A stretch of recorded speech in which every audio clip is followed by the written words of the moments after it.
When you want to get off the darkest ground, but gravity pulls you straight down. Earth from a bird's eye view. You should grow feathers and see this too. There we go, there we go. When you want to get off the darkest ground, but gravity pulls you straight down.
Alrighty, well, howdy y'all, and welcome back. We are here, and I think we're live now. I think we're good to go, or at least I hope so. I don't know.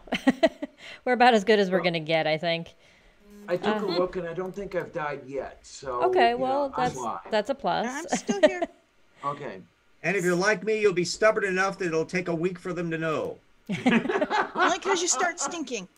Oh, It jeez. reminds me of Hamlet. You will know when you knows me, or not me him. Yeah. Who was Yeah, it something like killed? that. I forget. Puppy nuzzle. All right, so I do appreciate everybody for coming out. I do know it's a little early than usual on a Friday. About 6 hours early. I have a booking in a few hours, by the way. just so Yes, all you know. do indeed. Yes, the I Network is live at 8 o'clock, I believe, and I think you're on that one tonight. I think. I think so. Well, I yeah, we never have get that us at 8 those p.m. things, So we still have some time. We don't have to end when they start, but we don't want to run over too far on them either. They are friends of the channel. So I just kind of wanted to get everybody here early today. That way, if anybody wanted to join that's usually not able because of the time constraints with, it being at, almost midnight Eastern time. I wanted to make sure that we could get some people here. So I do thank everybody for showing up in the live chat and on the panel. I do know some panel members might be late, which is fine. If anybody does want to join the panel, please, by all means, send me a message on Discord or on Twitter so I can get you the link. And we will see how that goes. Anyway, Yay. so we usually do our intros to start off, movie night. So let's go through our intros. But, in addition to the standard intro, how did you first meet Sci?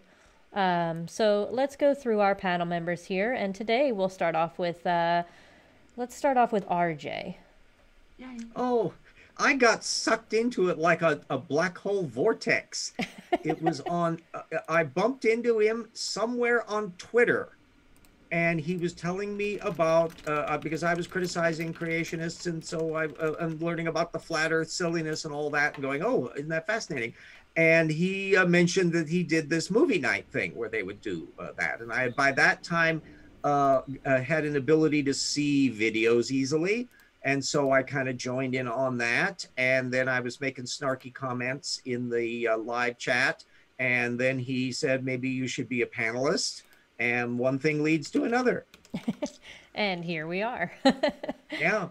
Awesome. Well, It was just like once you interacted with him, it's like he'd always known you forever, and it would just be one thing and then another, and he would just want you to do more and be the best and be clever and make use of all your skills. And well, you need to do videos on your own there. Well, I don't know how to do that. Well, I'll get you into it.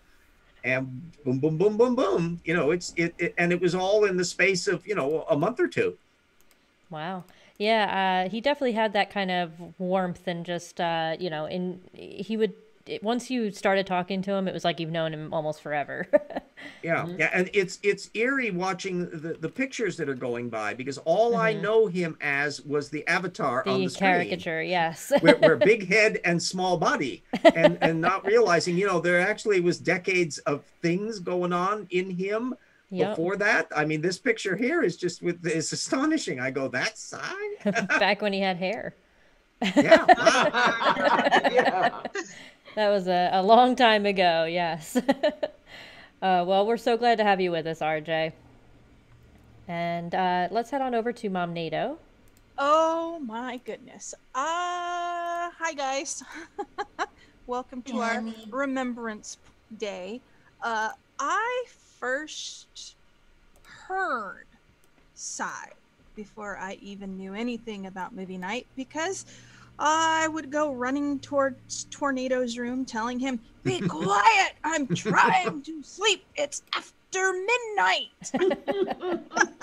Yeah. And then one day Tornado comes into my bedroom after a movie night, upset, going, Mom, this guy's treating me like he's my teacher. Stop, Mom. So of course I got onto the channel and talked to Sci about it and said, you know, this is through text at that point in time, through Discord, and I was like, you guys need to stop this because you don't want me coming into the channel and doing it. And it stopped for a few months maybe, and then of course it started back up again. And I came on during movie night one night. I remember that. And everyone was, people got used to hearing me every once in a while commenting, because I'd come in and hear what was going on, and they're like, you should get a mic of your own. That's Mom Nita, that's Tornado's mom. And then of course, yeah, I ripped into Squirrel, who happened to be in the channel that night, and just thoroughly let them see Mama Bear mode and say with how unhappy I was with the situation. And I don't know how long after that, Cy decided he was going to come down, because we lived in Florida now, and he came down one day and delivered my don't drink the jelly juice glass. Mug, mother. It's a mug. And I do not touch the jelly juice mug. Yes, you do not touch my jelly juice mug. You get broken fingers for that one. Anyway, he came down to meet Tornado, and I wasn't expecting a gift, but he was bringing down Tornado's oven mitt since he was in the area anyway, because we live like 2 hours from Cape Canaveral. And he delivered it, and we went out to dinner and taught him all about Hungry Howie's. Oh, and he didn't just deliver an oven mitt. He delivered an Apollo patch or two. Yes. So an that's Apollo how 11 patch and Apollo 13 patch. That's Awesome. how I actually met Jeff. And eventually somebody, I don't remember who, a certain Clarion woman, I believe it Who was. the hell would that be? I don't talked know. me into joining the channel one night, and so I did, and I've been here ever since. It's been almost a year. Oh my God, it's been a year now, hasn't it? Yes. No, not.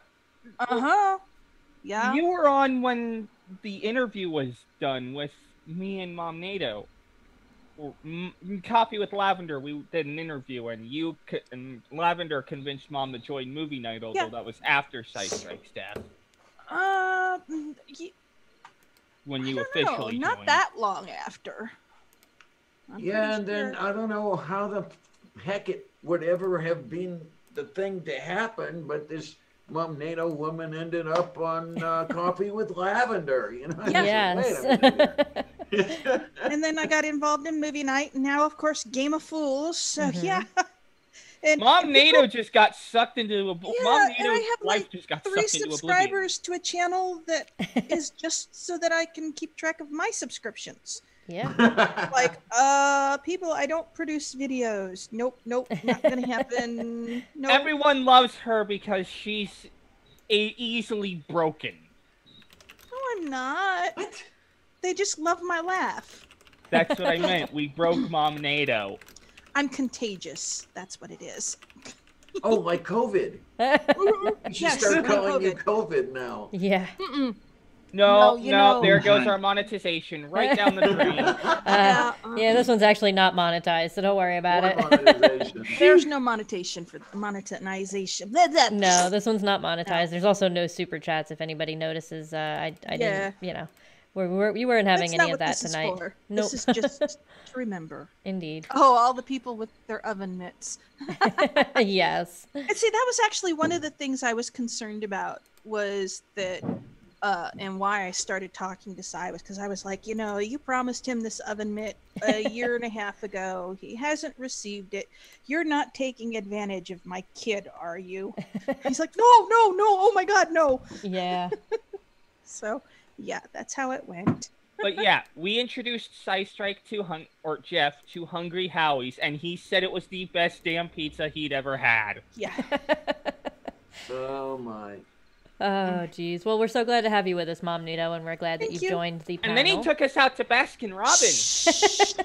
Tell him when it's Jeff your and turn. food always go together? Is that the way it worked? Yeah, Jeff I and think food so. always go Yes, together. absolutely. He was Italian, wasn't he? Yeah. He was always into food. That's for But sure. that's. I'm pretty sure you guys have some Italian in you, right? Oh, I yeah, think it was yeah. mostly He and I mostly talked Polish. about that. Yeah, it is.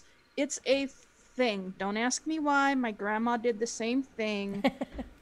Every Italian person that I have ever known has always used food and equated it with love and kindness. And Yeah. you always Oh. know when an Italian likes you because they offer you food or they Yes. take you out to eat.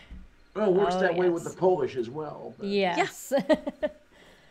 Well, thank you for that, Mom Nato. I do appreciate it. We You're also have with us tonight. Let's go over to Diana. Well, hello, ladies, gentlemen, and everyone in between. Yes, I am Diana Clarion, the Lavender Lady. How the heck are you? And oh my, boy, do I ever miss Jeff. I really do. You can blame Brooke McCormick for Jeff and me meeting, because she got on the horn with me at one time and said, you know, there's this show I'm on, YouTube show that deals with flat Earth and pseudoscience and all this. You might like it. You know, why don't you drop by? So after a few false starts, I finally got there, and instantly, you were at home. Mm-hmm. Yeah. You've heard this said already, but it was like I'd known Jeff for 100 years Mm-hmm. within the first 5 minutes, and the other thing that would go on was he and I developed a close friendship. I don't know what the hell he saw in me, but I remember the first time we spoke, I was not in a good place that day or whatever it was. And he got on the horn and said, hey, Hannah, what's up? You want to talk a little bit? And we were talking for quite a long time. And he lifted my spirits, definitely. And, you know, that began a long tradition. I mean, shit, I had him on my speed dial, and then we'd be on the phone for hours at times, you know, and it was always fun with maybe some Sunday afternoon, and he gives me a call, and then we're talking, and about a couple hours later, yeah, I should let you go, shouldn't I? And a couple hours later, I should let you go, shouldn't I? Uh-huh. It was never a problem, you know. It's always just, you know, just keep it going and going. And that reminds me of my first coffee night. Say again, honey. That reminds me of my first coffee with Lavender Night. Okay. I think we ran 10 hours that day, didn't we? That was just the show. That doesn't include the after show. Was another 6 or 7 hours. And yeah, I don't know if we're going to get around to talking about that sort of thing, but I did have the honor of meeting Jeff in person. Mm-hmm. And that was, yeah, because we first met in person at the ARC protest, Mm-hmm. July of 2019. And then for the biopsy that I had to have a year ago, he came out here and actually carted me off to the hospital and waited for the whole thing, you know, for hours. And I'm thinking, you know, he's got to be bored, but he's doing that. And there's the food. You know, we went to a place called Burgatory and had one of those Impossible burgers. Yep. And a bourbon milkshake. Each one of us had a bourbon milkshake. That's I awesome. wish I could go there now, and it would be nice if that waitress that took care of us that day was still there. I'd like to be able to say hi and how's things going, because we had her smiling and giggling and everything, you know, with all the laughter-inducing things going back and forth. Mm-hmm. And it was a day I will never, ever be able to forget. It was a beautiful, and the little one over under the cat cradle over there. Okay, Sylvia does warm up to people. Yeah, definitely. However, in every other case, she'd go into the bedroom first. You know, it's like, okay, let me peek out. Is this person okay? Can I come out now? Yeah, this person isn't going to eat me. Then this person will, then Sylvia will come out and warm up to the new person. That didn't happen with Jeff. She was right in his lap. Yep. It didn't take a minute and a half, and and he's looking, and I'm looking. Wait a minute, she doesn't do that usually. So he had something going for him that even Sylvia could see. Absolutely. And yeah, it's man, yeah, losing him was a great, great, great loss. I said at the time, and I'll say it again, I did not cry when my sister died. I did not cry when either of the slimy bastards died. I think most of you know I cried when Jeff died. Mhm. Yeah. Like I had never cried before. You still cry occasionally. I think we all do. Occasionally. Yeah. It's definitely it's been rough, of course, this last week or so.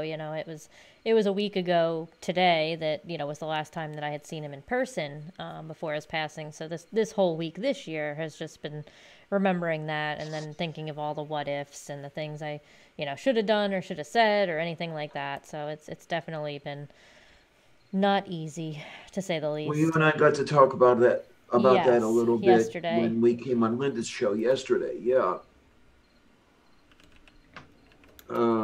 Bit of tea in Danish for those who don't know. Yes. But yeah, it's been rough, that's to say the least. Well, thank you for coming, Diana, and thank you for Well, thank being you here. for having me, really. Of And course. I'm going to say, if I can get out of the way quickly, it's too bad I didn't realize earlier that the time schedule and everything of how the shows go, because I hadn't been around, because I didn't think I would be able to remain awake through the entire shows, because I was thinking of the old shows that would go 7 hours, 8 Yeah. hours. Yeah. And I'm falling asleep by the end of them at some of the later shows there. Now, had I known that you'd start at 11:30 and you'd be over by 2, I'd have been here a lot earlier or a lot more. Well, Yeah. now but- you know. Yes. And Knowing is half is the half battle. the battle. Exactly. G.I. Joe! Yeah, and unfortunately, like I God. said, with my work schedule, it's hard for me to run all night movie nights. But on nights when I do have maybe a Saturday off here and there, although holidays are coming, so who knows when that'll be. But if I do have a Saturday night off, then I will tend to usually run them a little bit longer. But for the most part, yeah, they usually run about 2 hours or so. Just remember, Saturday night's night's all all right for strike force. drinking. Get a little streaming in. Copyright strike. There you Yeah. That's all right. Like I said, we're Diana, not monetized, so I know that song. go. Oh, and yeah, here we go. Just really Yeah. quickly. Yes. Memories. Awesome. Yeah, Gave me this when we were at the protest. Yep. That's awesome. All right. Well, next I think we have. Let's see if Chris Kelling is available. I'm here. I'm just I'm still Hello. at work, so I can't turn the camera on. Gotcha. But, Yeah, I wasn't sure if you were free or not to speak. So. But yeah, I'm just sitting here trying to update some records and having the having Excel crash on me and all Oh, that's Oh, cool. the yay. wonderful things. But anyhow, That's why I don't like Excel spreadsheets. yeah, well, I got to deal with them. So, Yeah. but the Save early, save often. yes, it still doesn't help. I know. But anyhow, when I met Sci, oh geez, I don't know. I think I was just going through a bunch of flat Earth videos, and then I saw this live stream with the, and I think I had just gotten done watching Non Sequitur when it was good. Shut up, Clarion. When it was good, he says. Yeah. That's hysterical. I'll update this record on Monday. Anyway, the when I And let's see here. I think it was. I started watching the stream, and it was about I guess about 2:30. I started falling asleep. I woke up at 7 o'clock, and the stream was still going. So I watched it till about 11, and that was. And then I just started following the channel. Wasn't till you took over that I actually got on the panel. Yep. But I had been in the audience a lot and making snarky comments and stuff like that. So those are the best kind of comments. Yeah, and then when he did when he was doing the radio telescope thing, I was glomming onto that because I'm an amateur radio operator as well, and I was like, hey, this is kind of cool, and we're doing things other than just trying to prove or disprove stupid or show the stupidity. Yeah. It was kind of fun doing that. Absolutely. And so I've been hanging around ever since. You haven't kicked me off yet, so I can't complain. No, we don't kick anybody out. We're looking for the boots with the spike on them, so yeah. Hold your horses there for a while.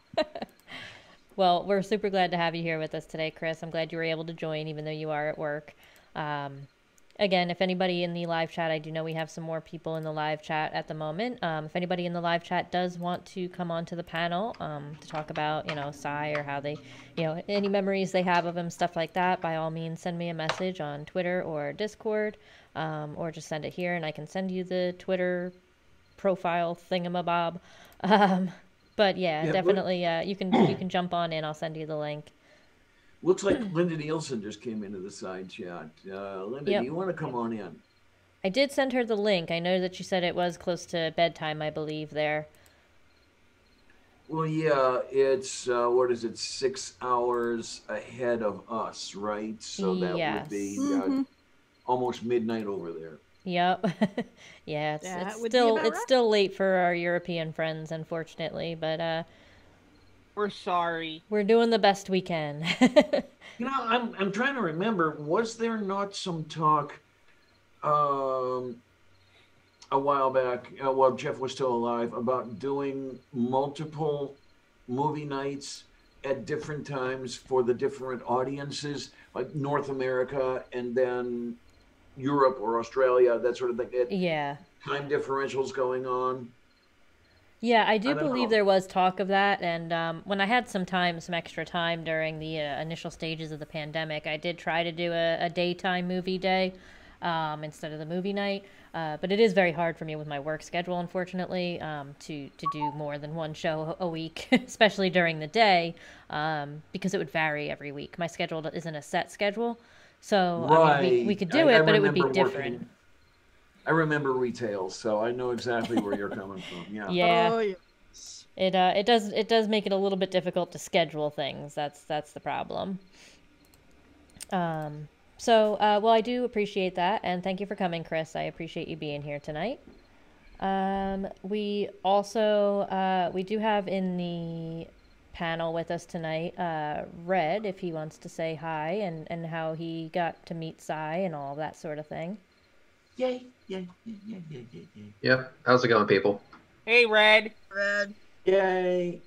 Yeah. So, as soon as I became aware of Jeff's untimely death, it wasn't even a question for me that I had to go there and pay my respects. Mm-hmm. Jeff, what he did for me was, when I was in a really bad place and practically stranded, he dropped everything to help me out. There was no hesitation. It was not even a question.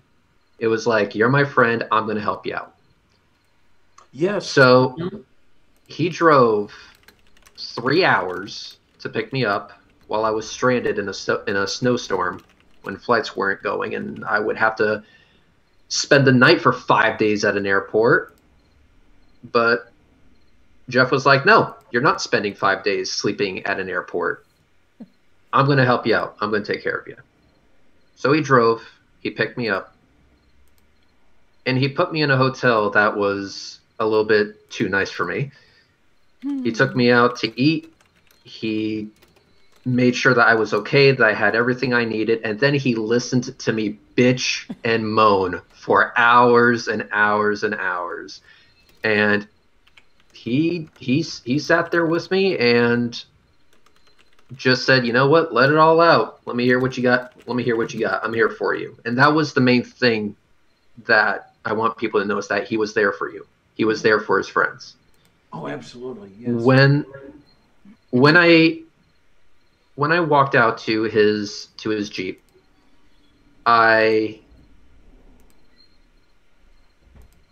gave him all the money I had. It wasn't much. I think it was like $100 or something like that. I think I had one $100 bill left. So I gave him that money, and we drove all the way back to the airport because finally flights were flying again, and I could get the fuck back to Florida. As soon as I got home, I started unpacking, and that sneaky son of a bitch put the $100 in my fucking duffel bag, and the text message that he sent me after I questioned him on it was, deal with it. Yeah. That sounds like Jeff. Yep. Absolutely. So when people ask me, like, what is your most vivid memory of Jeff, I'm going to remember that, because Jesus fucking Christ, that really hit home. Mm-hmm. He was a good person with a good heart, and I miss him every day. Absolutely. He was never shy about talking about you, that's for sure. I know, even my mom, I think she's watching in the live chat at the moment, and she still asks about you and Diana and quite a few of the panel members. He was never shy about talking about his friends. Hi, Mary, over in the side chat. How you doing? Yay! Hi-oh! Tornado here. Oh, I'm sure he talked about you, Tornado, all the time. Shut up, Clarion.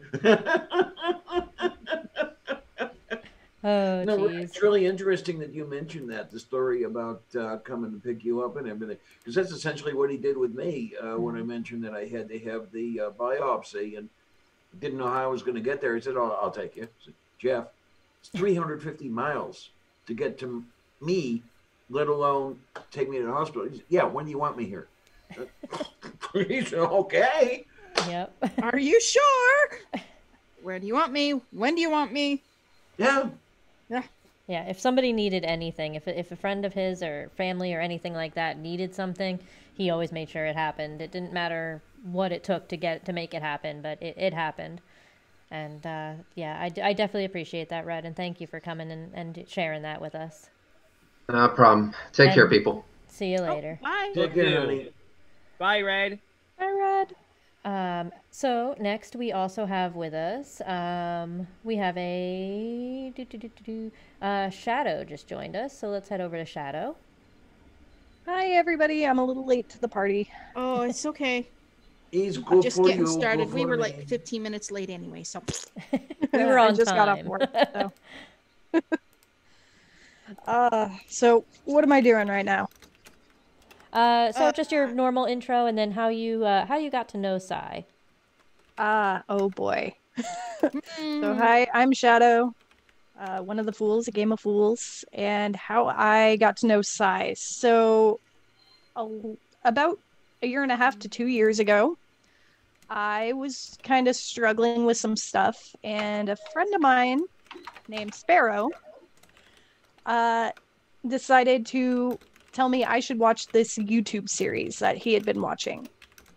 And it took him about 2 days to convince me to tune in on a Friday night. I had nothing going on, so I went, okay, I'll watch. and it was this thing called Sci Strike movie night. And the first video we watched was this woman named Orphan Red who made me angry.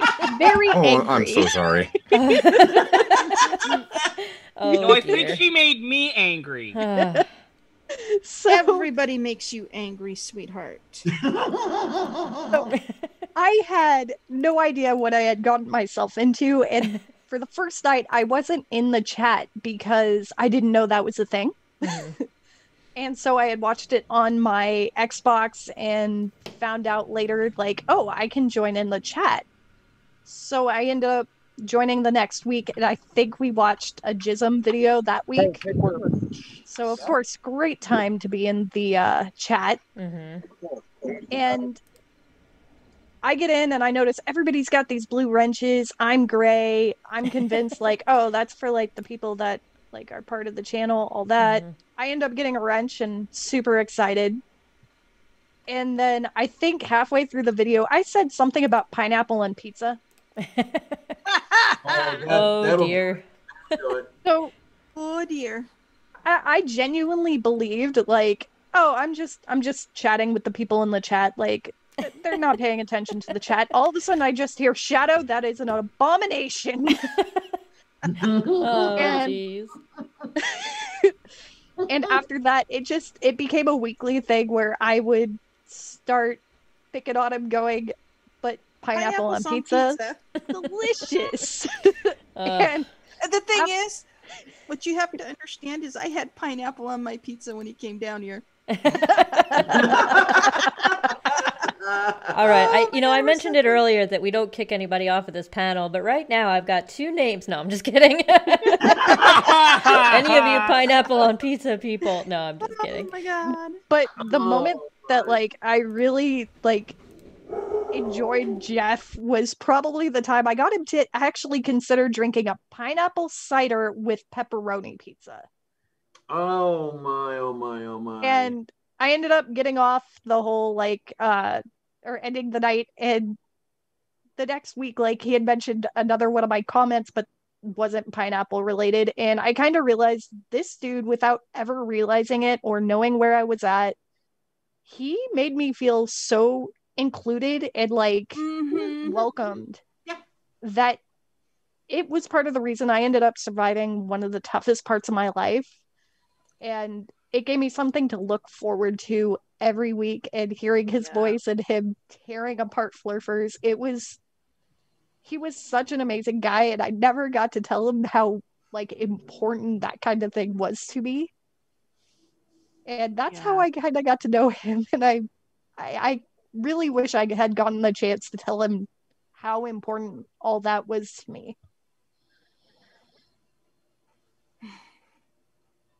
Yeah, he was the kind of guy who could easily become important to anyone, everyone. Yeah. I think he definitely knew, how important this community was to him and to everybody else. And I think, he made sure that everybody was welcome. I mean, that was even the point of, everybody having a wrench in the side chat, making sure that nobody was left out. If nobody was, if anybody was going to be blue, it was going to be everybody. Now you've got me thinking, in his honor, maybe I should make a pineapple and anchovy pizza. Oh, dear. That's just hideous sounding. Yeah. I still can't, to this day, eat pineapple pizza without thinking of him and how he must turn over in his grave whenever I do. Absolutely. That pineapple on pizza, he was very adamant about that. That was not a thing. Yeah, it is. Not according to him, for sure. Definitely is. Well, thank you so much for being here, Shadow. I do appreciate it. Of course. We also have with us today Sean. Sean Hufford was off from work today, so he was able to make it. Yeah, I've been missing from movie night lately because, I work every stinking Saturday, so being a first shifter, I really can't do movie nights except on extremely rare occasions now because my managers hate me. It's retail. I'm at Sci it was either 4 or 5 years ago. He left a comment on one of my videos. It was interesting. I went to his channel. We started talking on G Plus when that was a thing. The first time we actually ever spoke voice to voice was actually in one of Red's Rhetoric's hangouts when I actually said, "This guy, I've been talking to this guy. Bring him on." So he made a hangout and we brought him on. And it was shortly after that that I got kind of absorbed into movie night. And yeah, it went from there. The first time I actually met Jeff was during the solar eclipse of 2017. Awesome, by the way. where I brought many people from YouTube all together, just specifically because we were dealing with flat Earth stuff, and the eclipse is a kind of a killer of it. And the first person I invited, of course, was Red, and Sci was the next one, and then it just kind of blossomed from there, and everybody got invited, and whoever showed up showed up. But yeah, Jeff showed up 2 days early for it. He was planning on getting hotels and all this other stuff, and being down south, hospitality is a big thing, so that none of my family was having anything to do with that. So he got to stay with my aunt and me and my mom, and yeah, it was a interesting meetup. I considered Cy a friend before that, but he was about as close as you can get to family after I actually got to meet him, because he's just so inviting, so forthcoming with just his jovialness. He's a great person to be around, just to hear him talk. And he loves to listen, which is kind of a contradictory thing, but he'll talk you up a storm. But if you have something to say, he will let you say whatever stories you want, which is why my aunt fell in absolute love with them, because down south, that's all they have is anecdotes for days, because when she was growing up, they didn't have things like TV. So they had interesting lives, and he was glad to listen to them, and in turn he had his stories that they loved to hear, because word of mouth is the way it works down there, and he became family to everybody down there. I mean, yeah, they ask about Rez, but they still ask to this day, how's everything going on with Jeff? And then I have to remind them, because they're getting older, that he passed a year ago. So yeah, I mean, he leaves an impact wherever he goes, and he's definitely remembered by everybody that has come across him in any aspect of life. Dorthier. Absolutely. I have never met anybody who impacts so many people so quickly than Jeff did. Yep. Absolutely. And it's definitely evident. I mean, we got 43 people watching at the moment, but just that knowing how many people over the years he just kind of took in, and became friends with, whether they wanted to or not. It was, once you started talking to him, that was it. You were his friend, So it was definitely just his nature with that. Well, thank you for that, Sean. I do appreciate it. We're glad we were able to have you here with us today. I noticed that Purple Rhymes with Orange has said, he's waiting to be on panels. So yep, he's in the panel as well. So let's head on over next to we'll head on over to Jeanette. Obviously, I know when you first met Jeff, but if you want to, yeah, but if you want to, discuss all that as well. All right, then. Well, I'm Jeanette. I'm better known in Jeff's community as Sci Sister. He renamed me a few years ago, so I go by that now. And I think I have the distinction of having known Jeff at least as long, but in most cases longer than any living human being on this planet. I met Jeff when he was a few days old, when my parents brought him home from the hospital as a baby. And he's been a remarkable creature ever since. I have two, I have a lot of memories, but I have two in particular that I'd like to share, but I'll defer to the chair as to whether this is the time to do that or not. Yeah, absolutely. Okay. Well, the first was on the day he came home from the hospital, and I was in school. I was 7 years old. And I knew that they were bringing him home. I knew he'd been born. And so as soon as I got off the bus, I ran down the street and back to the house, and my older sisters were there. And guess who's here? Jeffrey. Okay. So they brought me into the room. My father was in there, and he was sleeping in his crib. He didn't do that very often after that day, but he was sleeping at the time. And I'm looking into the crib, and I see this baby in there, and he was just so small, and I was glad to have him because I didn't like being the youngest up until then. And when he was born, that was great, man. I had somebody to boss around. And I did it incessantly. Man, I bossed that kid. It was unbelievable. So, and he still liked me, I'm telling you. That's how good he was. But I looked at him in his crib, and now remember, this was 1967. I'm reminded of the times. Think back then, anybody that was around then. Young boys were disappearing from our neighborhood and our social circles with increasing frequency at that time. Mm-hmm. And they were being shipped off to Vietnam. So I had never known anything different. That was my life. You know, dinner at 5, Cronkite at 6, body count, all of that. That was my normal. So armed with that bit of information, I turned to my father and I said to him, Dad, is Jeffrey going to have to go to the war? And my father looked down and he said, no, honey, Jeffrey's not going to have to go to the war. And I thought about that for a second. And then I turned back to him and I said, well, how do you know? Well, he was a World War II veteran. And back in his day, wars began and wars ended. And there were these periods in between called peacetime. But if you think about the way things are now, it was very much like they were for me in 1967. My whole life had been wartime. And now we have kids who are voting or who've just voted for the first time, and they've never known peacetime. And there's no indication that they ever will. Yeah. So I'm struck by the contrast, because I know how that feels when situations become normalized that shouldn't be. So that was my first meeting with Jeff, and that's how it went.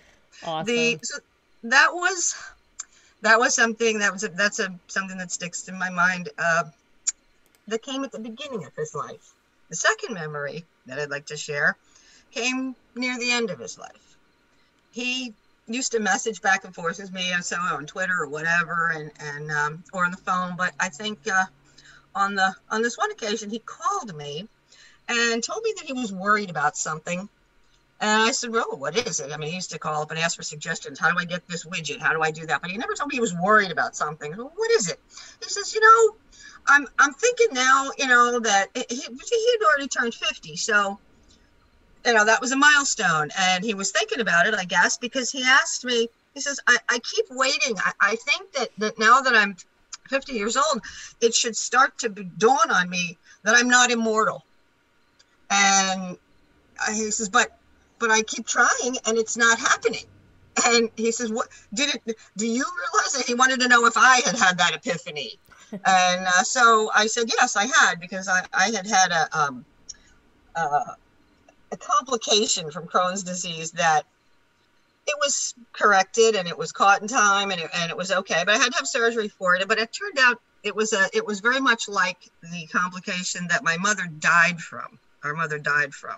So having gone through that, that experience brought me to that realization. So we talked about that for a while, and I keep racking my brain. I haven't really resolved that in my head. Did I say the right things? Did I help? Did I not? Or whatever. So that lingers with me. So those are the two memories that stand out in my mind right now. I'm glad to see that so many people in his community and here on the panel, Reds, all of you, the way you speak about him, because it occurs to me that if I wrote or talked or put together little history videos, which I am doing, and you will get them, of his early years, I could never truly capture just what a remarkable human being he was. Indeed. But it's but it does my heart good to see that people who have known him for 10 minutes already feel that. They already know it. So that I take great comfort in that. Absolutely. Well, thank you so much for sharing those stories. It's definitely great to hear, little Sci stories as well as older Sci stories. So Oh, I thank you got so plenty much. of them, and they'll be coming in time. I'll try to, as soon as I get my machine to work right and learn how to use this stupid software, I'll send them over. Awesome.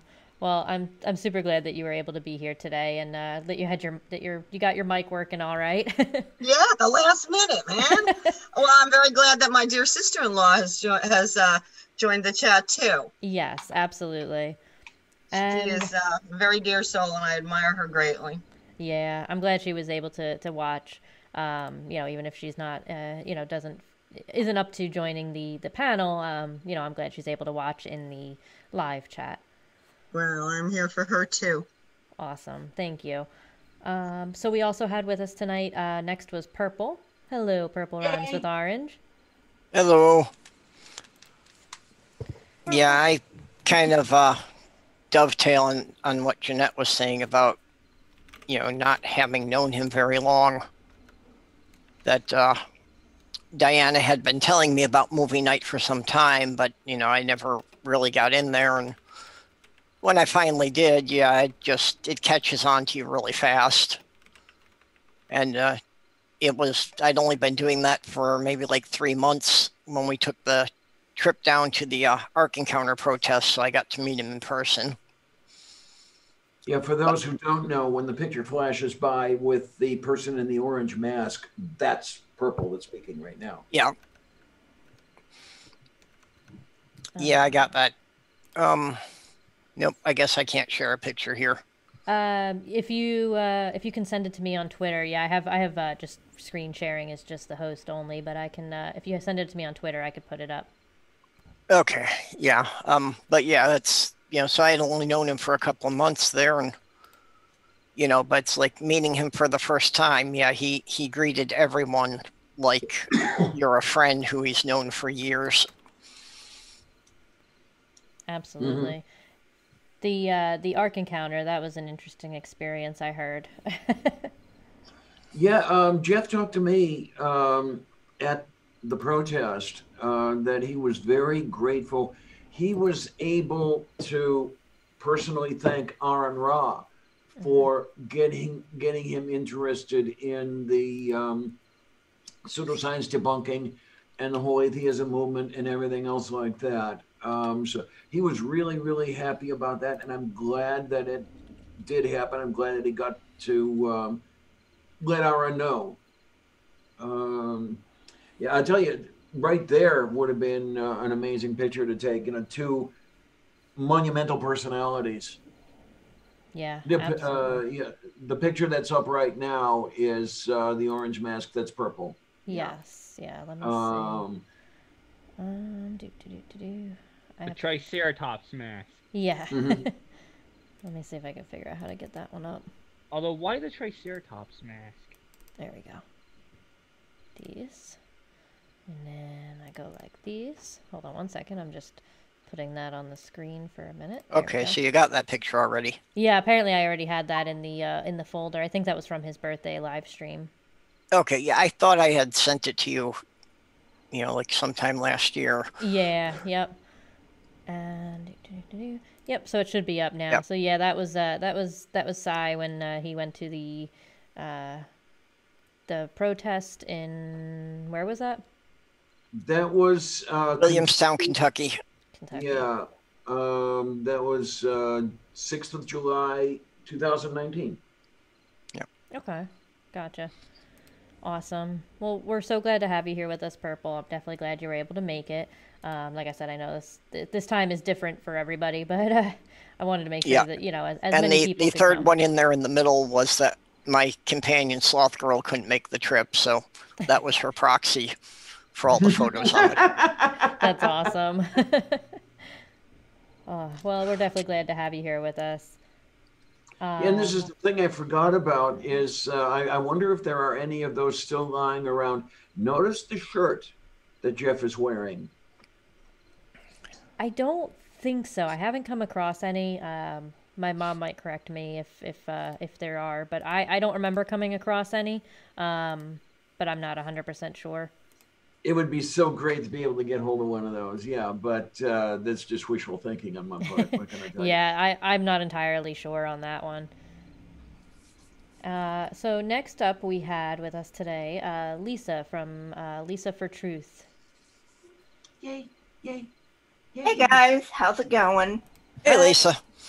Yay. Unlike most of you, I never really met Sci Strike in person, Jeff in person, but he had a he really did impact me in a big way. Paulo Gia actually introduced me to him with the is Genesis History Science, I think was the name of the series. Mm-hmm. And so then, of course, I had to go sign up for a Sci Strike's channel because I wanted to see the next in the series. So that's how I got introduced to Jeff.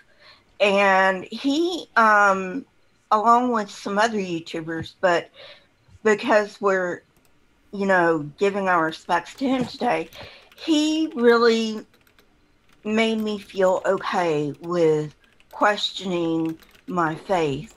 I had already gone from young earth creationist to old earth creationist to theistic evolutionist. And, and I was really questioning, is there a God?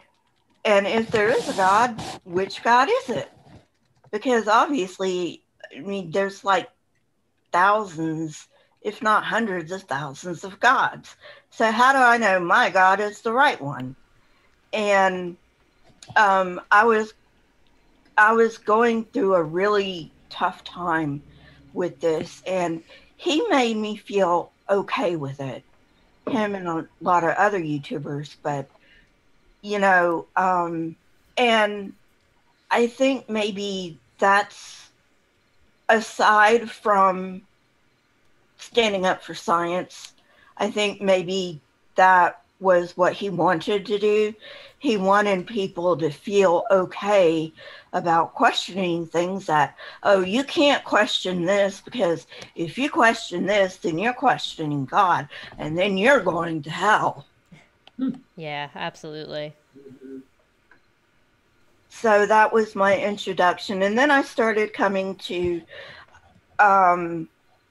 movie night, but I wasn't really, I'm not a night owl, so I wasn't really able to stay up for all of movie night, but I did stay up for some of movie night. And, and that's how I came to know him. And so he pretty much made me okay with the fact that I was turning from my faith.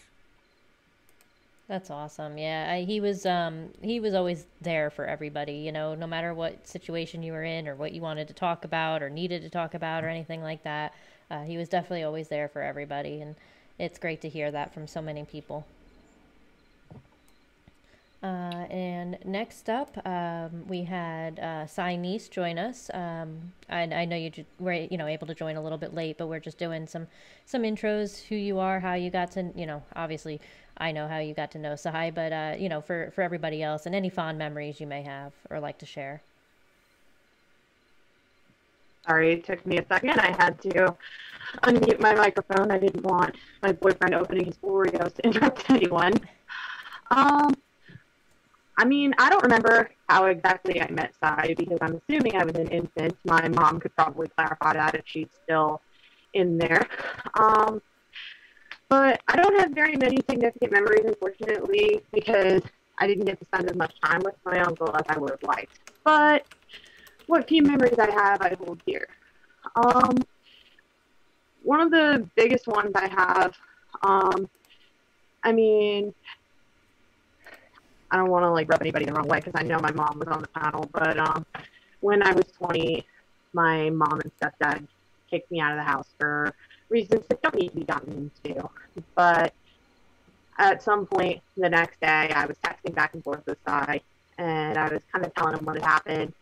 And just out of nowhere, he never really got big into like emotional stuff with me, but just out of nowhere, he says to me, "I feel like pizza. Do you want pizza?" So he met me at his favorite pizza joint in my hometown, and we talked about the situation.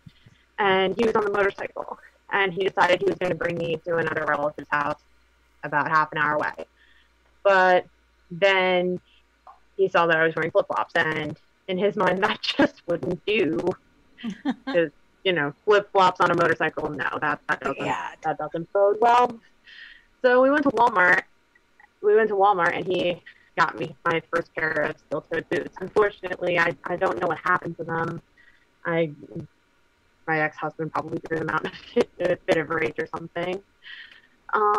But, the pair of steel-toed boots, it meant a lot to me because it came from him. The second memory I have of him was, this one's kind of stupid, and I might have shared it on the tribute stream when he first passed. And there goes my charger. But at my wedding, he was a guest at my wedding. And the fastest I ever saw him move was when the calamari came out. I'm sure everybody knows how much the man loved his Italian food. So, but the third one, which, I never really knew how much my uncle cared about me until after I left my ex-husband and ran for my life. I got a call from him out of nowhere. I think it was a couple weeks after I left, and he wanted to know how I was holding up, and he said to me, and this meant a lot. This was actually very significant. Apparently, the whole time during the ceremony and during the reception, he was saying to me, I was sitting there and I was thinking to myself, I'm probably gonna have to kill this fuck in a year or so. And it's like, wow. The fact that he would go to bat for me like that when I hadn't really, we weren't as close when I was younger, but I grew a lot closer to him as I got older. And he actually recruited me to the Twitter division of Sci Strike Force. You can see my join date on Twitter was July 2017. I had sent him a photo. I had, as a prank, I went in Barnes & Noble and I moved every book written by or about a member of the Trump family to the true crime section. And I sent him photos. Bravo. He was so proud of me. He was so proud of me for having done that. He thought it was hilarious. And he said, you need to join the Twitter division. The reason I have the Chinese handle is actually because he wanted to properly credit me for the photo that I had taken and sent him, and for pulling the prank that I did. So that's actually how I joined the Twitter division. So that's about all I have. I mean, he was at every family function after I had my daughter, and my daughter adored him. He was the first man she trusted who wasn't my boyfriend. And it's just a shame that he died when he did, because I always wanted to tell him that he was probably my favorite person to ever walk the planet. Yeah. I have a lot of regrets, and that's the biggest one I have. Your story reminds me of something, child. about Jeff saying, I'm thinking I might have to kill someone, because my father said something similar to me after I got rid of the defendant. Well, threw him out. That's to clarify for everyone. He said, that's my father. The defendant is what we call my father. Yeah, I can't say his name. It sticks in my throat. My father said to me, because I was telling him, some of the things that had happened, because I brought him to live with me by then. It was after my mother died. And he said, boy, if I knew any of this stuff back then, I'd have killed him. And then he thought for a minute and he said, no, I wouldn't kill him. I'd have him killed. So I just want to remind you, we don't kill people, child. If anything, we have them killed. Yeah, I remember Uncle Greg saying to me once that he said the only thing that ever stopped me from killing him was the fear of going to jail. Yeah, well, that's why we don't kill people. But there was a time, my mother was Italian and my father was Polish. So if you're wondering what I'm both, there were times when he would do something, my cousin would do something, and my mother would sigh. And she'd say, if only my good friend Sal was still alive. We won't get into who Sal was. We never say that. We don't talk about that stuff. But yeah, she grew up in New York, so they knew a lot of people. I know who a Sal was. Yeah. Yeah. But no, we don't kill people. One day they just don't come home anymore. No one knows what happened. Well, he certainly wouldn't have been missed, that's for sure. Gee, I don't know. He's not here anymore. And that's all I got to say about that. You have quite the interesting family there. Oh, yeah. Yeah, interesting is one way to put it, and he certainly fit. Sci sure fit that profile. It was one of the things everybody loved about him. It was never boring with him around.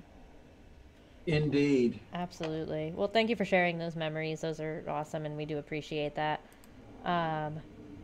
We also had, I don't think we got to Tornado. Oh, hi. Oh, now hi. we're all in trouble. Hey! I love that voice. Frank! Hey, Nacha! Hey, Tornado. How you doing? Oh, Nacha's here! Hello. Well, how is everyone? Doing pretty well, thanks. About as well as one can today, but we do appreciate you being here as well.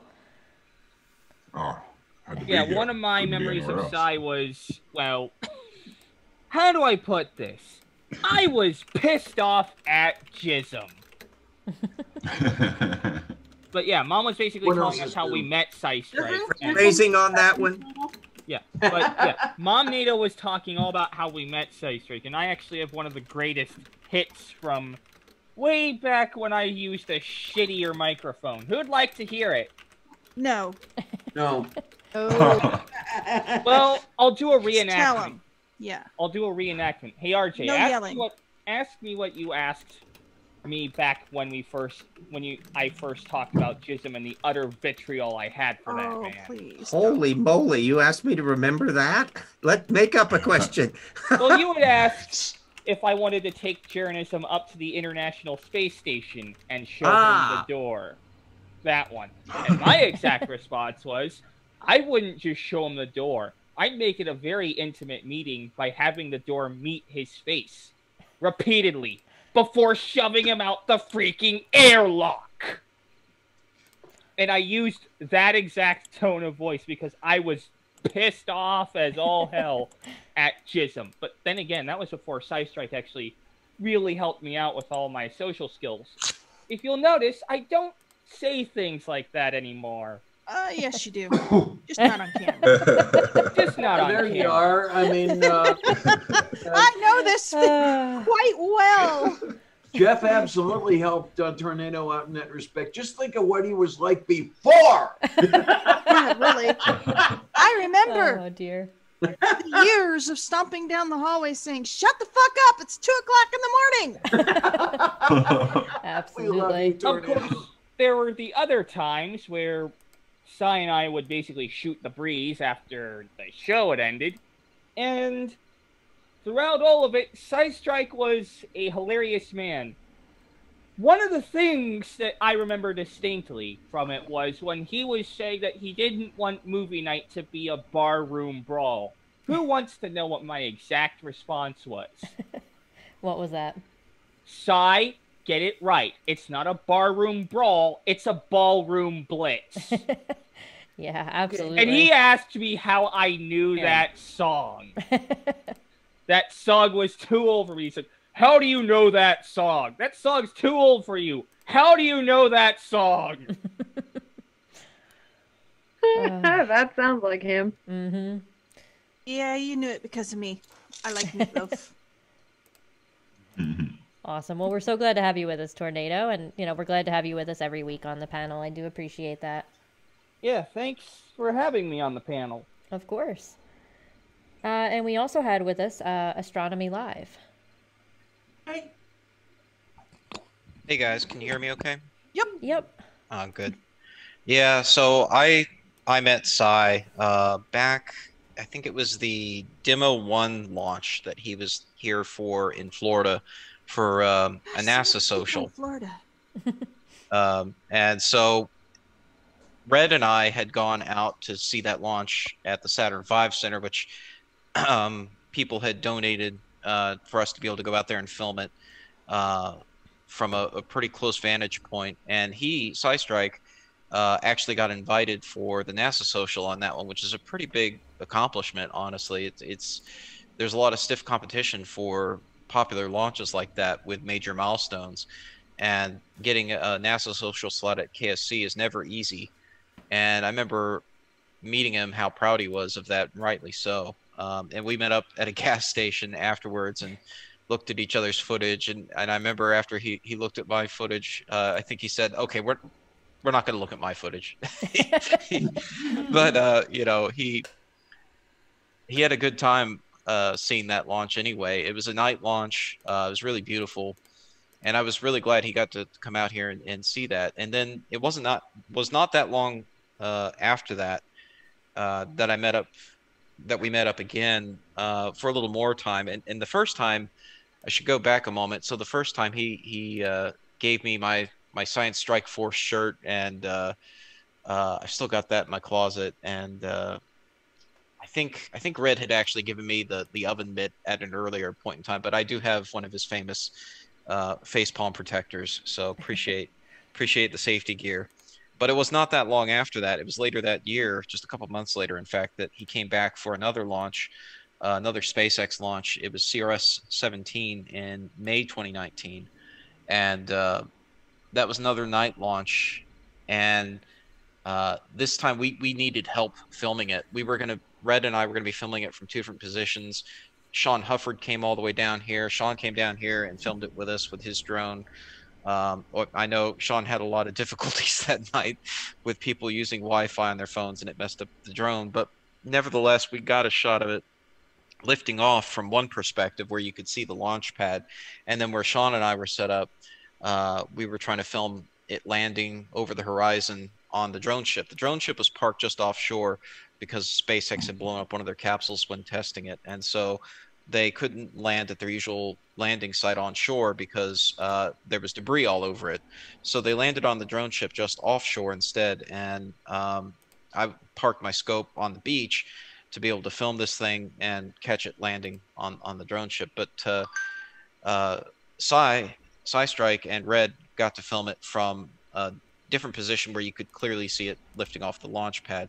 And I remember how proud Sci was of the footage he got that night, and again, rightly so. It was actually really good footage of especially of the boost back burn. So when the Falcon 9 rocket turns around to fly back to the Cape, it turns on its engine and it produces this brilliant display if it happens at night, because you have the engine plume of the second stage, which is continuing on into orbit, bumping up against the engine plume of the first stage, which is turning around and turning its engines on to fly back to the Cape. So it's colloquially called the SpaceX Nebula. It's this beautiful display in the sky of these two plumes, rocket engine plumes, colliding with each other so hard that they're illuminating and emitting light in all kinds of different colors. And he got some really fantastic footage of that.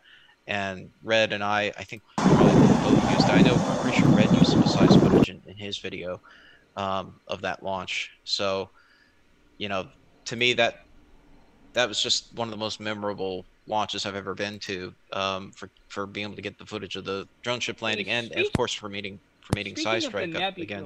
Awesome. I happened to catch. I was looking for a video of that phenomenon, and I found your video. Oh, really? Which launch was that?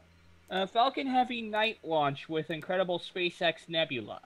Yes, that was I think that was the STP-2 launch. The only night launch so far of the Falcon Heavy. Yeah, that was really incredible. Because there you had the two side boosters turning around and flying back, and the center core, which is like a whole Falcon 9 rocket on its own right, continuing forward. So you had 27 engines blasting against each other. So it was even bigger, even more brilliant display of that phenomenon.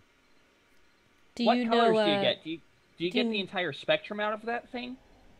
You get golds to reds primarily, a little bit of blue maybe, but it's fainter. No it's primarily green? golds to reds.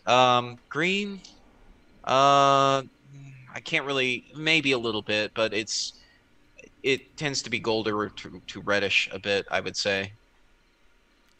I appreciate that explanation. I'd seen the footage, but I didn't understand what was causing that. The launch, Yeah, the launch you were referring in the to, flare. Astronomy Live, before that. When do you know when the date was on that, or roughly? Sure. So the drone ship landing, 2019. Yeah, the Falcon Heavy thing. The Falcon Heavy, yeah, the drone ship landing that Sci helped us film. The one that he got the SpaceX Nebula on was May 20th, 2019. Okay. Or I should say that's when I uploaded the video. It might have been the day before, but yeah. Gotcha. Yeah, he had some launch footage from. It looks like it was like May 4th or something like that. I don't know when that one was, but that might have been the one. I could be way off on the date because it was quite an effort to that's what it was. You're right. It was May 4th. So I didn't upload for a couple weeks. Oh, I'm sorry. I had an epiphany sort of. I know why. Okay, wow. That really okay. So gotcha. While this is all going on, the backstory to all this, the reason my video, I think, is uploaded May 20th, 2019, and the launch occurred May 4th, 2019. It doesn't usually take me 2 weeks to upload a video, but this was while I was undergoing extreme duress of my channel with false copyright strikes, which Sci was sort of supporting and helping me out with. Somebody had been going around filing false copyright strikes, including against one of my Falcon Heavy videos.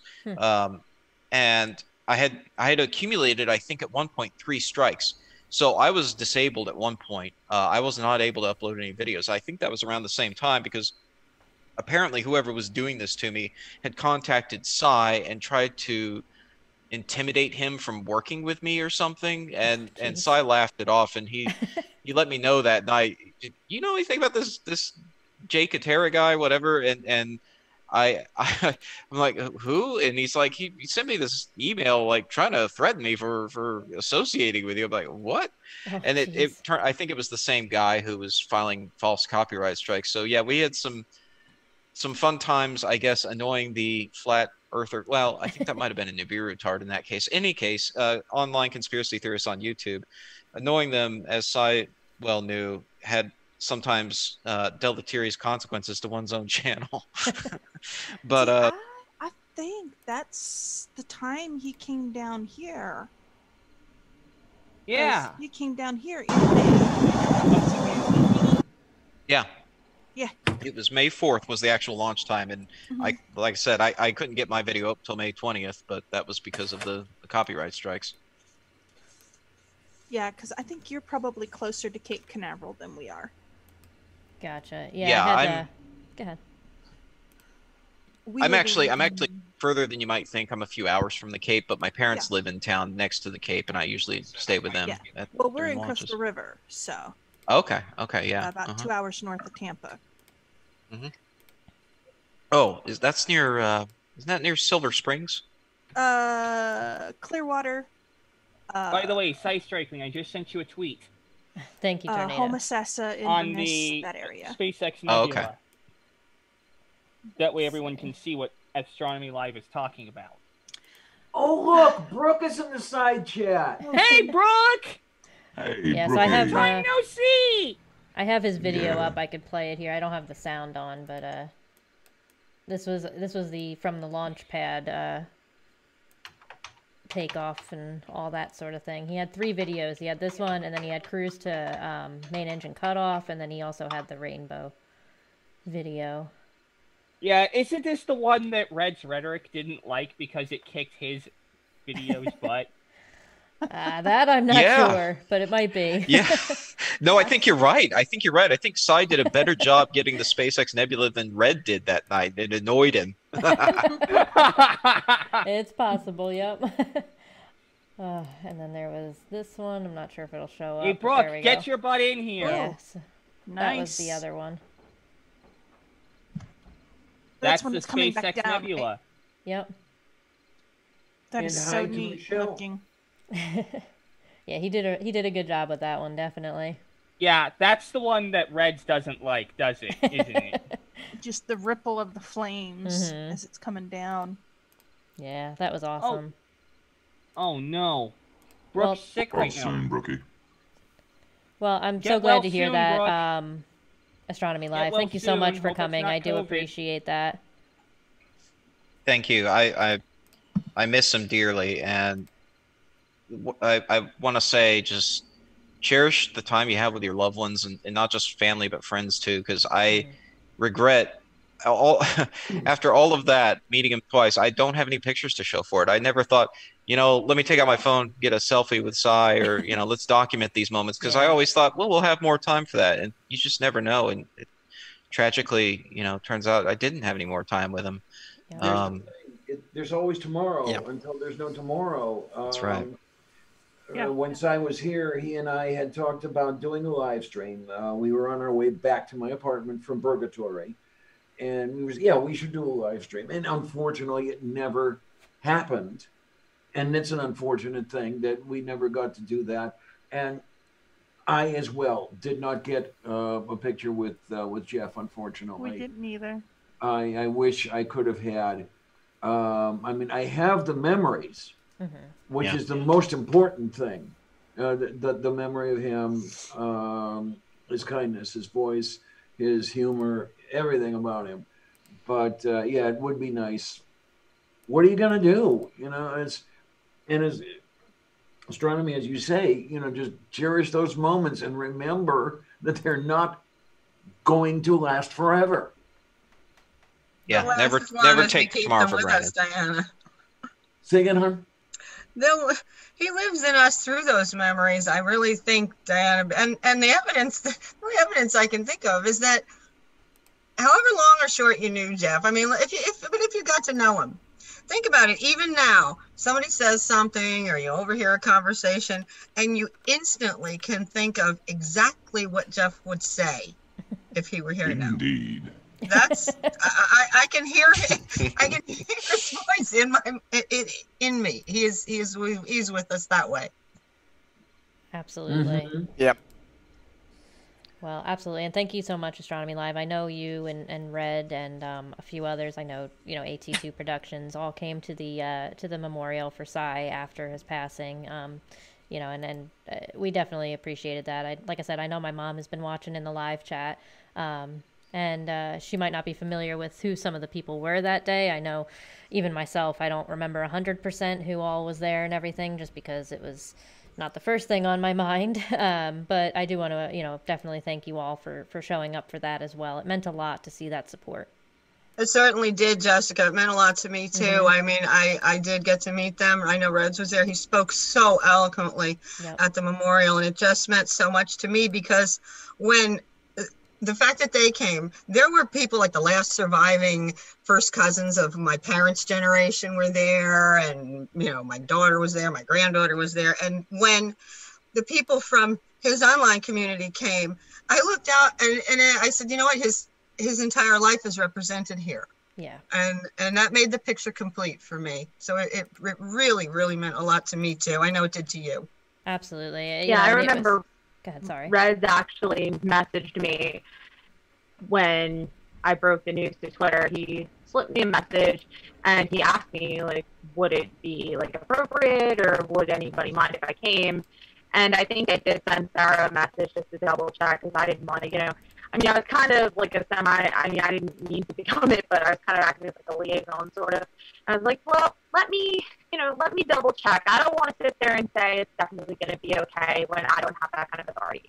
So I did ask Sarah, and she told me that anyone who wanted to come was welcome. So I let Reds know, and the fact that he was going to make the trip, that was, that said a lot about the kind of impact he made. I was always proud of the work he did, and the impact he was making. I had no idea the size of it until his passing. Yeah, absolutely. It was definitely awesome to have you guys there.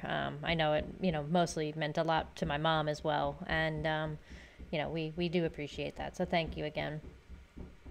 Thank you. It was great being there. It was an honor to be there and help remember his life, because he did have that sort of instantaneous impact on you. I mean, I only met him twice, but um, it stuck with me, and he was just such a great guy.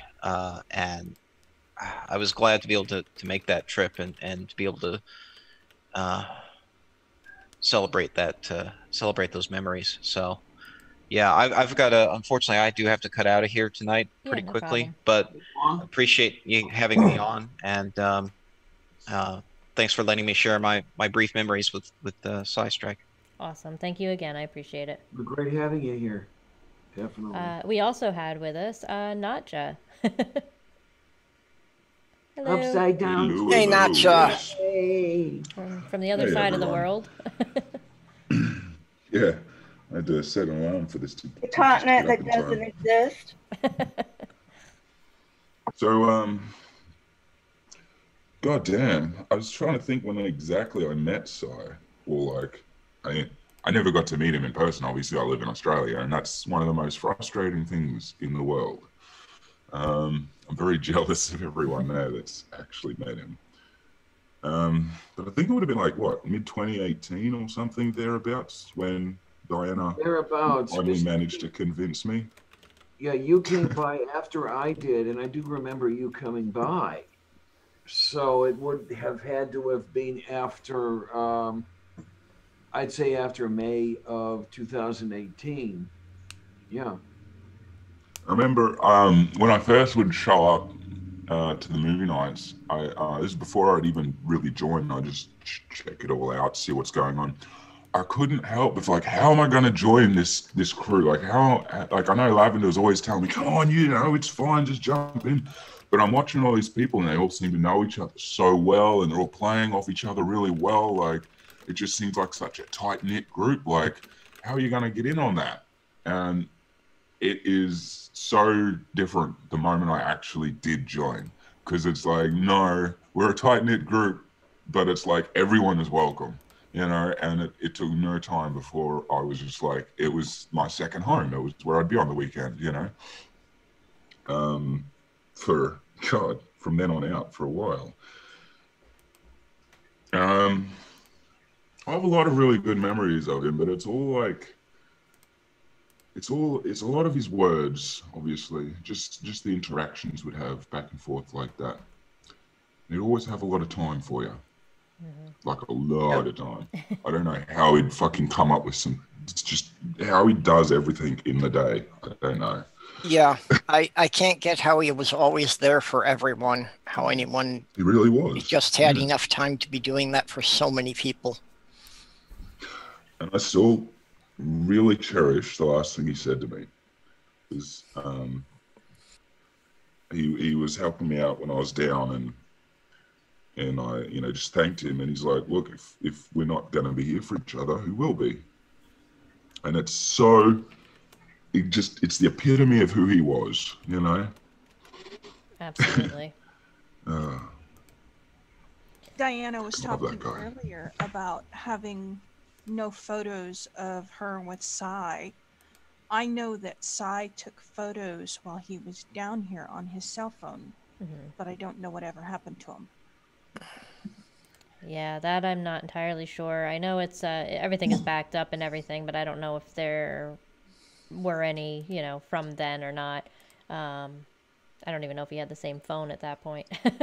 Yeah, and I've got the picture with him, but actually I never had the chance to be live in a stream with him. Kind of like what Nacho was saying, that I was watching movie night and I was, kind of nervous about really getting involved. And it's like I was finally going to do it, and Cy said that I could be on the next one, and then he was gone. Yeah. Yeah. Yeah, there was a lot of next time, or we'll do it later, or that sort of thing, and it definitely just goes to show, do things now, don't put it off, because there's no promise for tomorrow.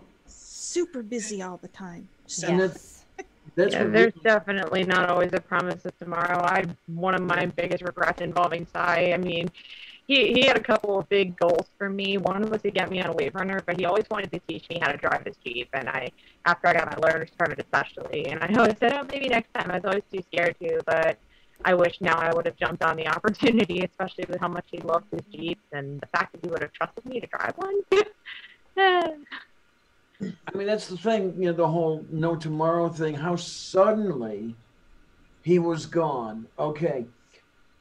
When I had my biopsy, when he took me to the hospital, that was the 16th of September. We had that day together.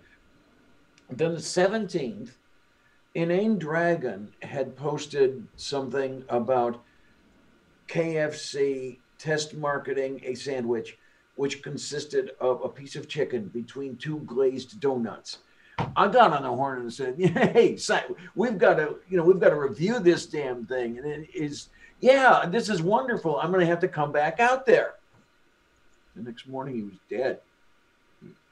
I think we can take some comfort, or at least I do, in the fact that he was doing the things that he always did.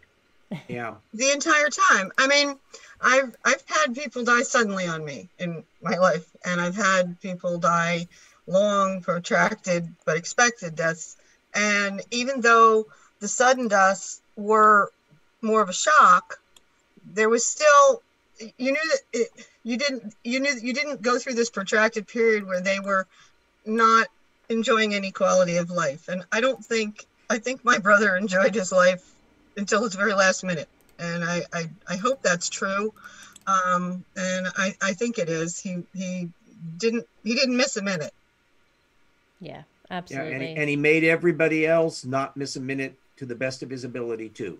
Yeah. I don't know if that's helpful to anybody else, but I take some comfort in it. Yeah, absolutely. Well, and Sci just had that sense of being excited about everything. Yes.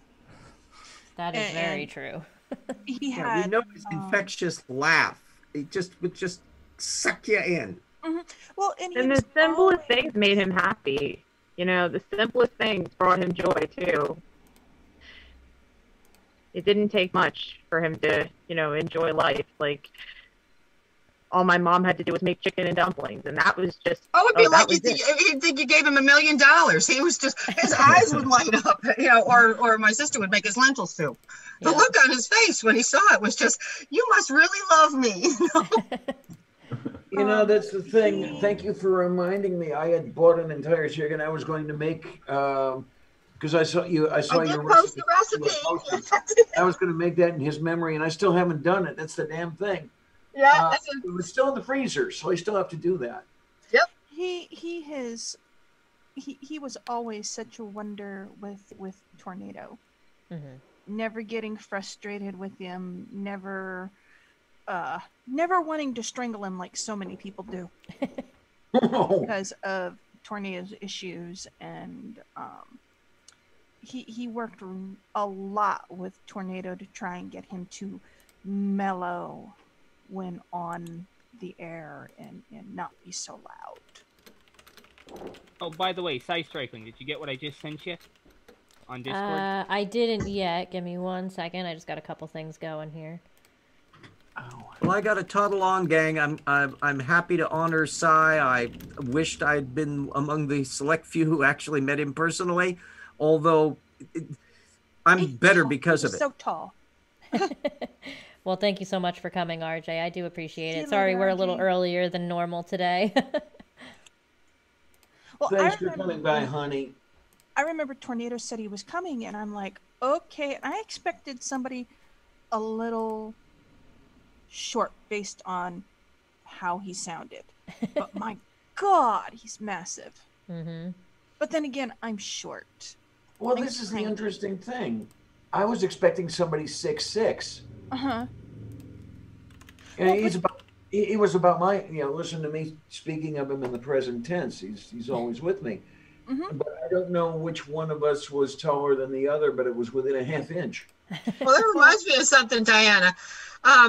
He told me one time he was very fond of, of our mother. He was devoted to her.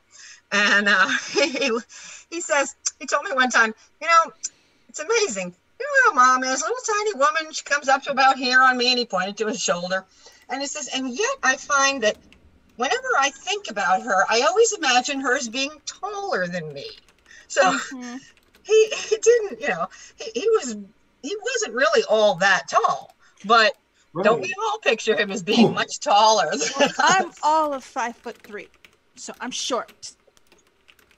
And he was taller. Was taller than my son, who's 5'11". So everybody taller than 5'8" is super tall for me. Yeah. It's funny that my mom mentions that he always thought my grandmother was taller than him.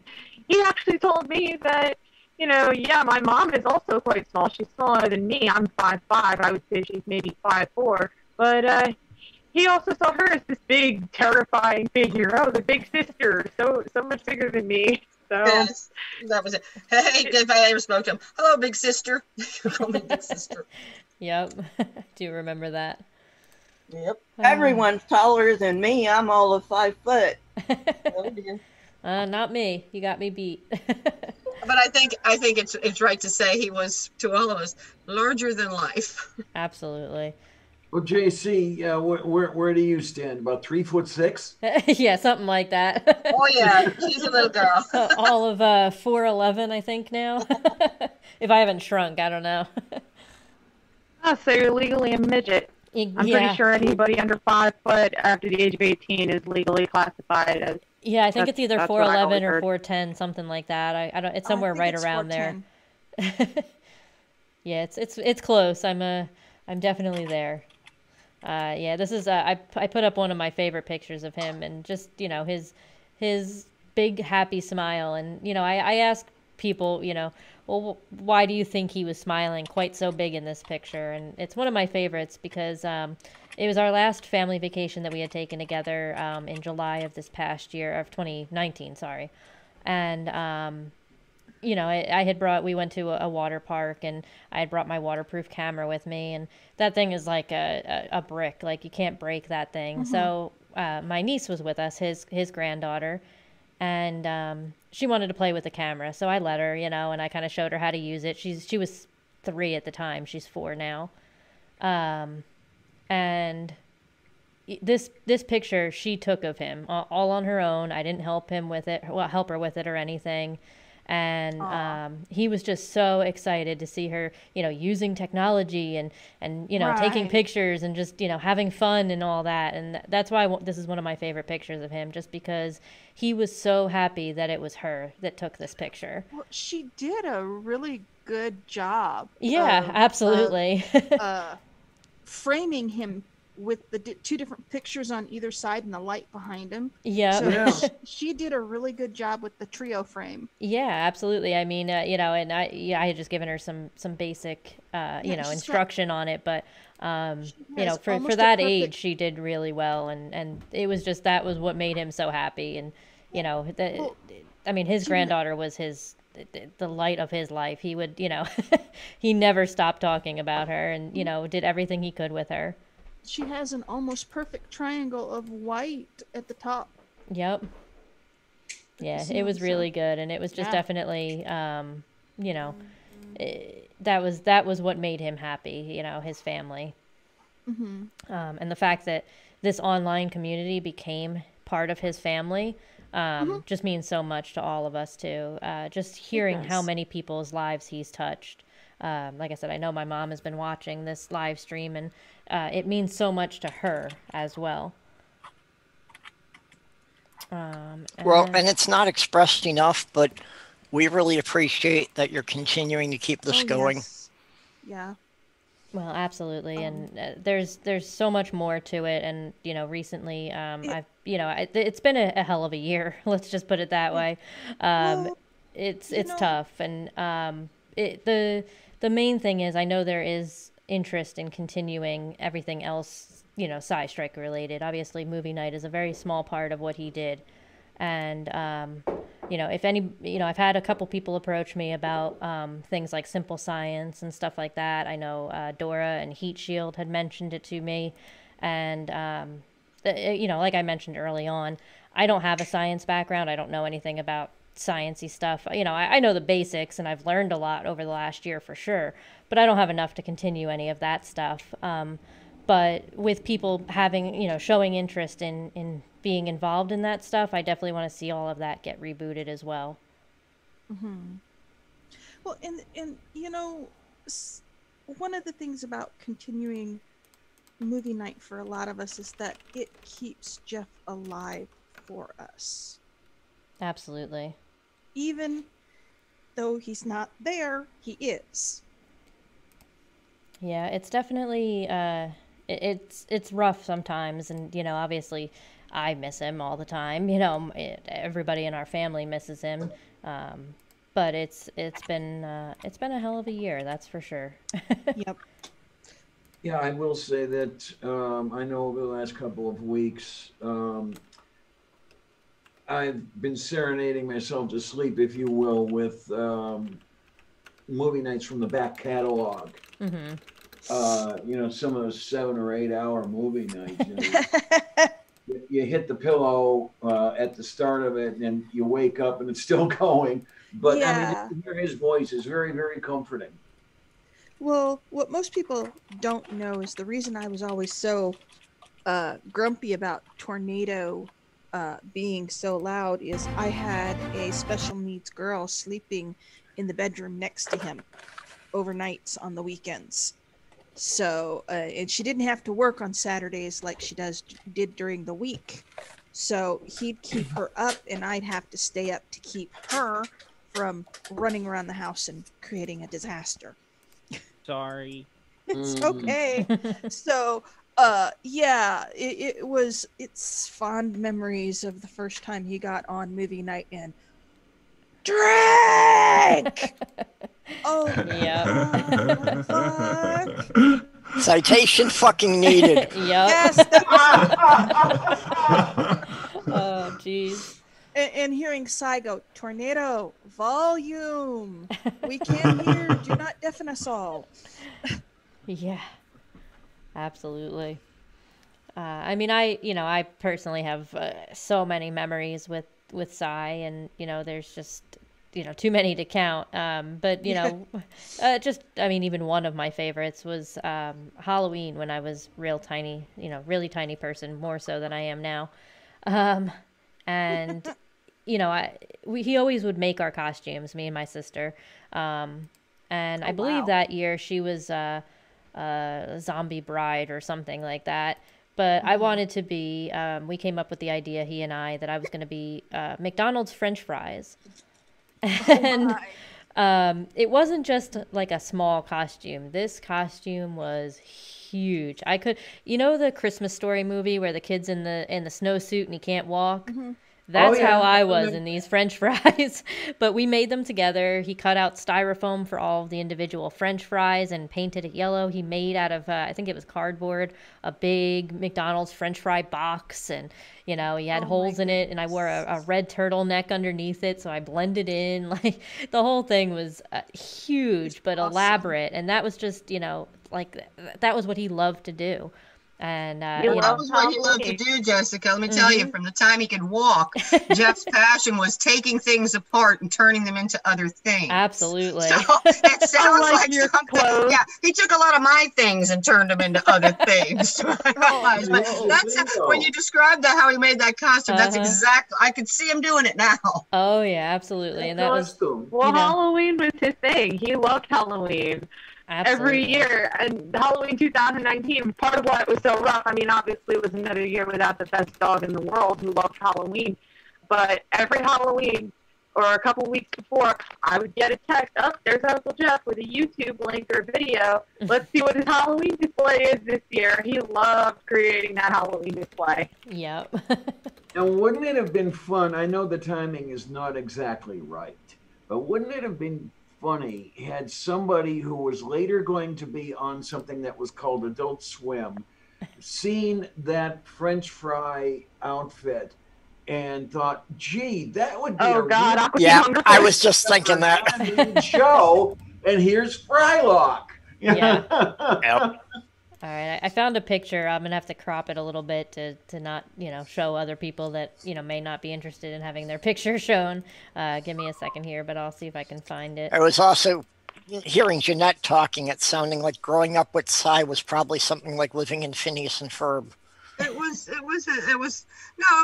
great. He was a fascinating child. But I got a bunch. I have more because it's expensive to do this, of old 8mm movie films of him, and I had some of them digitized. I only managed to make 2 small videos out of them that I put on my relatively new YouTube channel. I'm learning this as I go along, but when I learn new things, I like to use to learn using things that I know.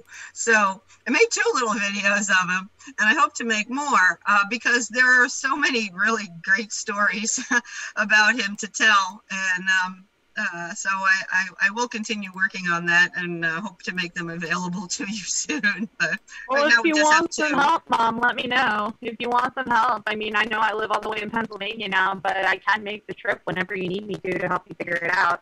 Yeah, I know you're not as technology literate as. Yes, but intelligence isn't about having all the answers. It's about having all the right questions, and I usually muddle through pretty well. So thank you for offering, but I'll take you up on that. But I hope to have some more very fun Sci material for you all. By the way, Sci Strike, did you like the Optimus Prime render? I did. That was very nice, Tornado. I believe I didn't have instructions there we go. for that. You should be able to see you should be able to see the French fries there. Yeah, oh my God, that's so good. Yeah, he made that all. Those were individual French fries. Every one of them went to the bottom of the box. Oh my gosh, I think the biggest, scariest thing would be where the heck were your arms? If you can see at the right under the 0 in 90s, a friend of mine had made this picture. It was like a collage thing she had made, but right under the 0, the last 0 there in the 90s is my one arm. They kind of stuck out the bottom of the box there. How did you get through the doorways in that? Sideways. Yeah, sideways and up the stairs was the real challenge. Yeah, because you couldn't see your feet. Nope. And my sister and her, our best friend growing up, the person in the middle there was, the 2 of them, would run up to the door, get their candy, and then get started running to the next house. And there I am, trying to just make it up the stairs to the first house. Yeah, really. But it was awesome. It was, and that was just something that he loved, doing the costumes every year with us was awesome. Anything that he could make and, do was just, he just loved it. He's a craft nerd. Yeah, so you were literally a small fry. I was a small fry. You had to. But you were in a large box. Yes, he had to do it. I was. It was a very, it was difficult. I was a small fry in a large box. So I think I'm going to go. Thanks for letting me in and telling my story. Absolutely, Lisa. It was so good to have you here with us. Thanks. Nice meeting Yeah, you. I really appreciated Sci Strike, and I really appreciate everyone who made me okay, with being an agnostic. Absolutely. Well, we're so glad that he was able to help you. I'm partially included in that because of my appearances on movie night. Okay, I'll see you guys later. Have a good night. Bye. Thank you. Take care, hon. But yeah, that was definitely one of my favorite memories with him. And there's so many. There's and there's always interesting ones too. I remember the time when check your Discord. I ate a slice of I ate a slice of his pepperoni pizza, and I thought I would never live that down. Because heaven help you if if he had to have everything right. Like if there was if he was gonna have anything, it had to be a whole something. Like he had the whole pizza, and because I ate a slice of it, it wasn't a whole pizza anymore. So I don't think I heard the end of that for quite a while. Okay. There was always something with him. I would another favorite one of mine was I would go to his office with him a lot. He owned his own computer company for a while. They did networking and stuff, him and his 2 partners. So there would be times, I was obsessed with technology as a kid. So he would take me to the office and show me all this, the big server room, an entire room is just all the stuff. And I would, go into his office, and he had a mouse with the actual ball in it, the track ball. And the trackball in the mouse was blue, and blue was my favorite color. So I took the blue ball out of his mouse, rendering it, inoperable. And because I was so happy with having it, he just let me. He said, that's fine, whatever. So I took it home with me, and I had it for a while. And then that winter, it snowed, and we had a balcony off of mine and my sister's bedrooms. So when it snowed, I went out and I made a snowman, little tiny snowman on the balcony, and I used that blue ball as the nose for the snowman. And he was so excited that I used that ball for the nose on the snowman. He was, he thought it was the greatest thing. So it's just little things like that definitely keep his memory alive forever. Yeah, it's funny. Like, I think one of the best little things with him, I don't know why, but he never liked the fact that, I definitely have the mouth of a truck driver, as any who follow me can see. And anytime I used any sort of four-letter word around him, he'd be making some kind of joke about, hey, does anybody know what a bar soap is? With the inference being that he was going to put it in my mouth. Hey, Chinese. Sci Strike, can you show Chinese? Speaking of since you mentioned the truck driver thing, I built an Optimus Prime and I sent it to you. Yeah, give me 1 second. If you want to show the render. So, I guess Chinese, would you be something along the lines of an Optimus Prime truck driver if you really could be a truck driver? I don't think I trust myself driving any sort of big machinery. I mean, I'm surprised I had a driver's license after the first 2 weeks. So am I. Oh, God. So am I. You mother. Yeah, and it's actually on YouTube if anybody wants the link. 2 weeks after I got my license, I crashed my car into a McDonald's. So, no, I don't think I should actually I don't think I should ever drive a truck. I mean, if I could drive a truck, obviously I would drive Optimus. It's the only logical answer. My mother would shoot me if I ever were on the side of the Decepticons. There you go. Trying to figure out how the hell you crashed your car into a McDonald's. Oh, dear. It ran a red light. No. I had to go to, and I was the one that took you to court after the... Hey, in my defense. Hold on, I gotta get on. In my defense, I got the judge to laugh. And I might need you to call my phone. Yeah, I'll call your phone in a minute. I'm sorry, my boyfriend is being a PIA. But, how I crashed my car into a McDonald's was,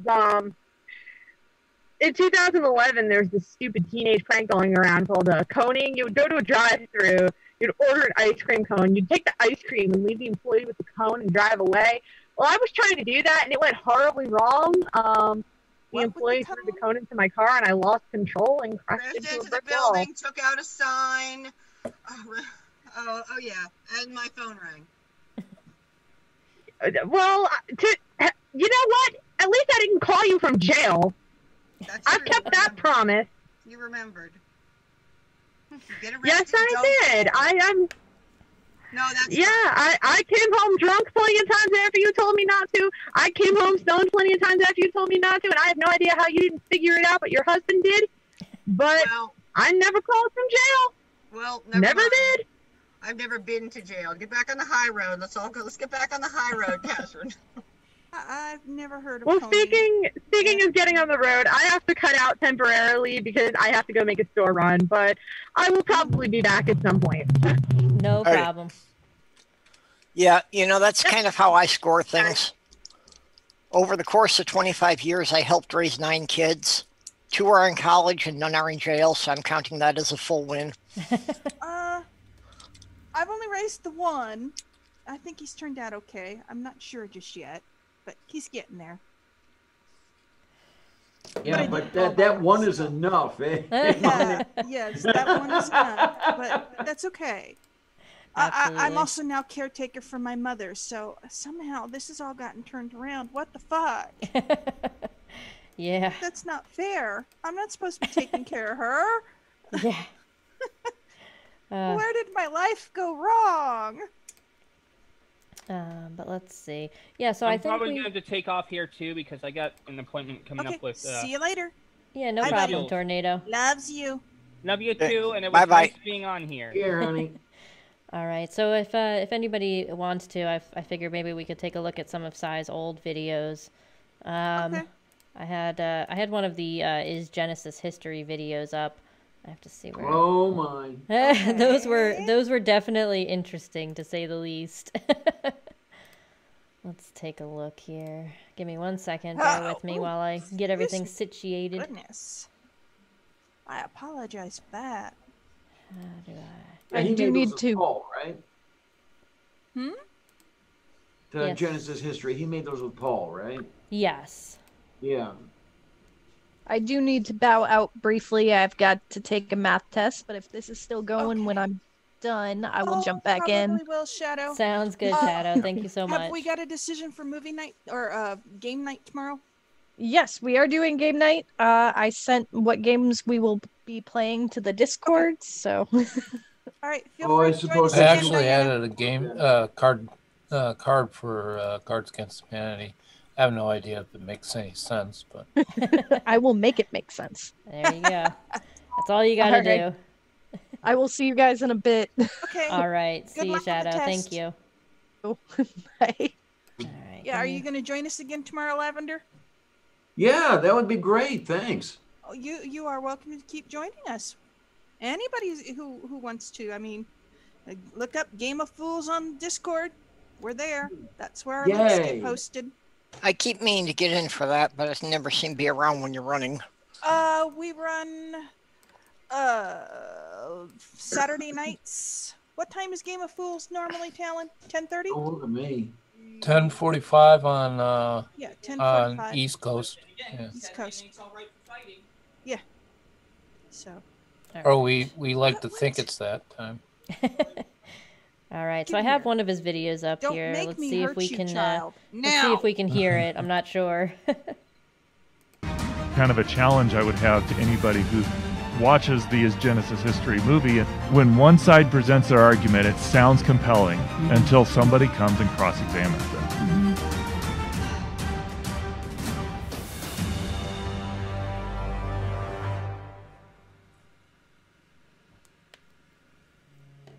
Hello again, everyone.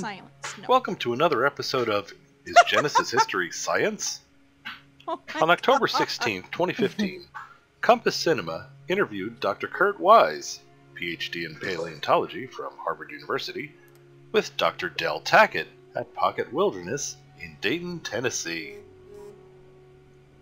Del starts out this segment by telling us how Kurt Wise took him from place to place, showing him evidence of fossil forests, explaining the rapid formation of coal.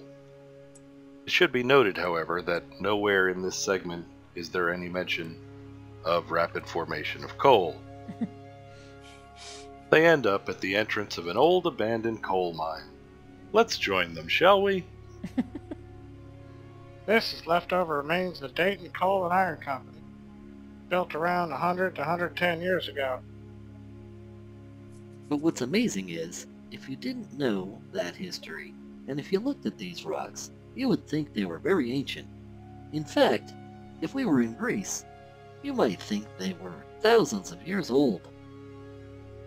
Well, lucky for us, we do know its history. Real history, that would be. We know that it was an entrance to a mine owned and operated by the Dayton Coal and Iron Company. It is well documented that the Dayton Coal and Iron Company began operations in 1882, so this structure cannot be older than that. What makes me think there's some false equivocation in our near future? It's hard to tell from just looking at the structure itself. Yes, it is. That's why we use additional means to establish the age of something. I'm guessing that what you're trying to do here is plant the relatively simple idea that things that look old may not be old in the minds of your credulous viewers, who will not take the next step and inquire if other dating methods are in use. Well, Kurt, then I need for you to do something for me, because I know that the conventional paradigm looks back in Earth history and it's a straight line. a lot of uniform processes and so forth. But the Genesis history is telling us that it's not that uniform. Whoa, hold on there. The premise of this entire movie is to try and establish that Genesis is history. And the claim you just made is based on Genesis being history. That is a classic example of circular reasoning. Yep, that's a good point. Yeah, I do want to point out he made this in 2017. So he was still new, I believe, relatively new at his movie making skills, but this was pretty well done for the time. We'll skip ahead a little bit, see if our interesting fellas on the screen there have anything interesting more interesting I really to want say. to scream drink at this. Can we Yeah. pause for I have a question. I have a question. Yes.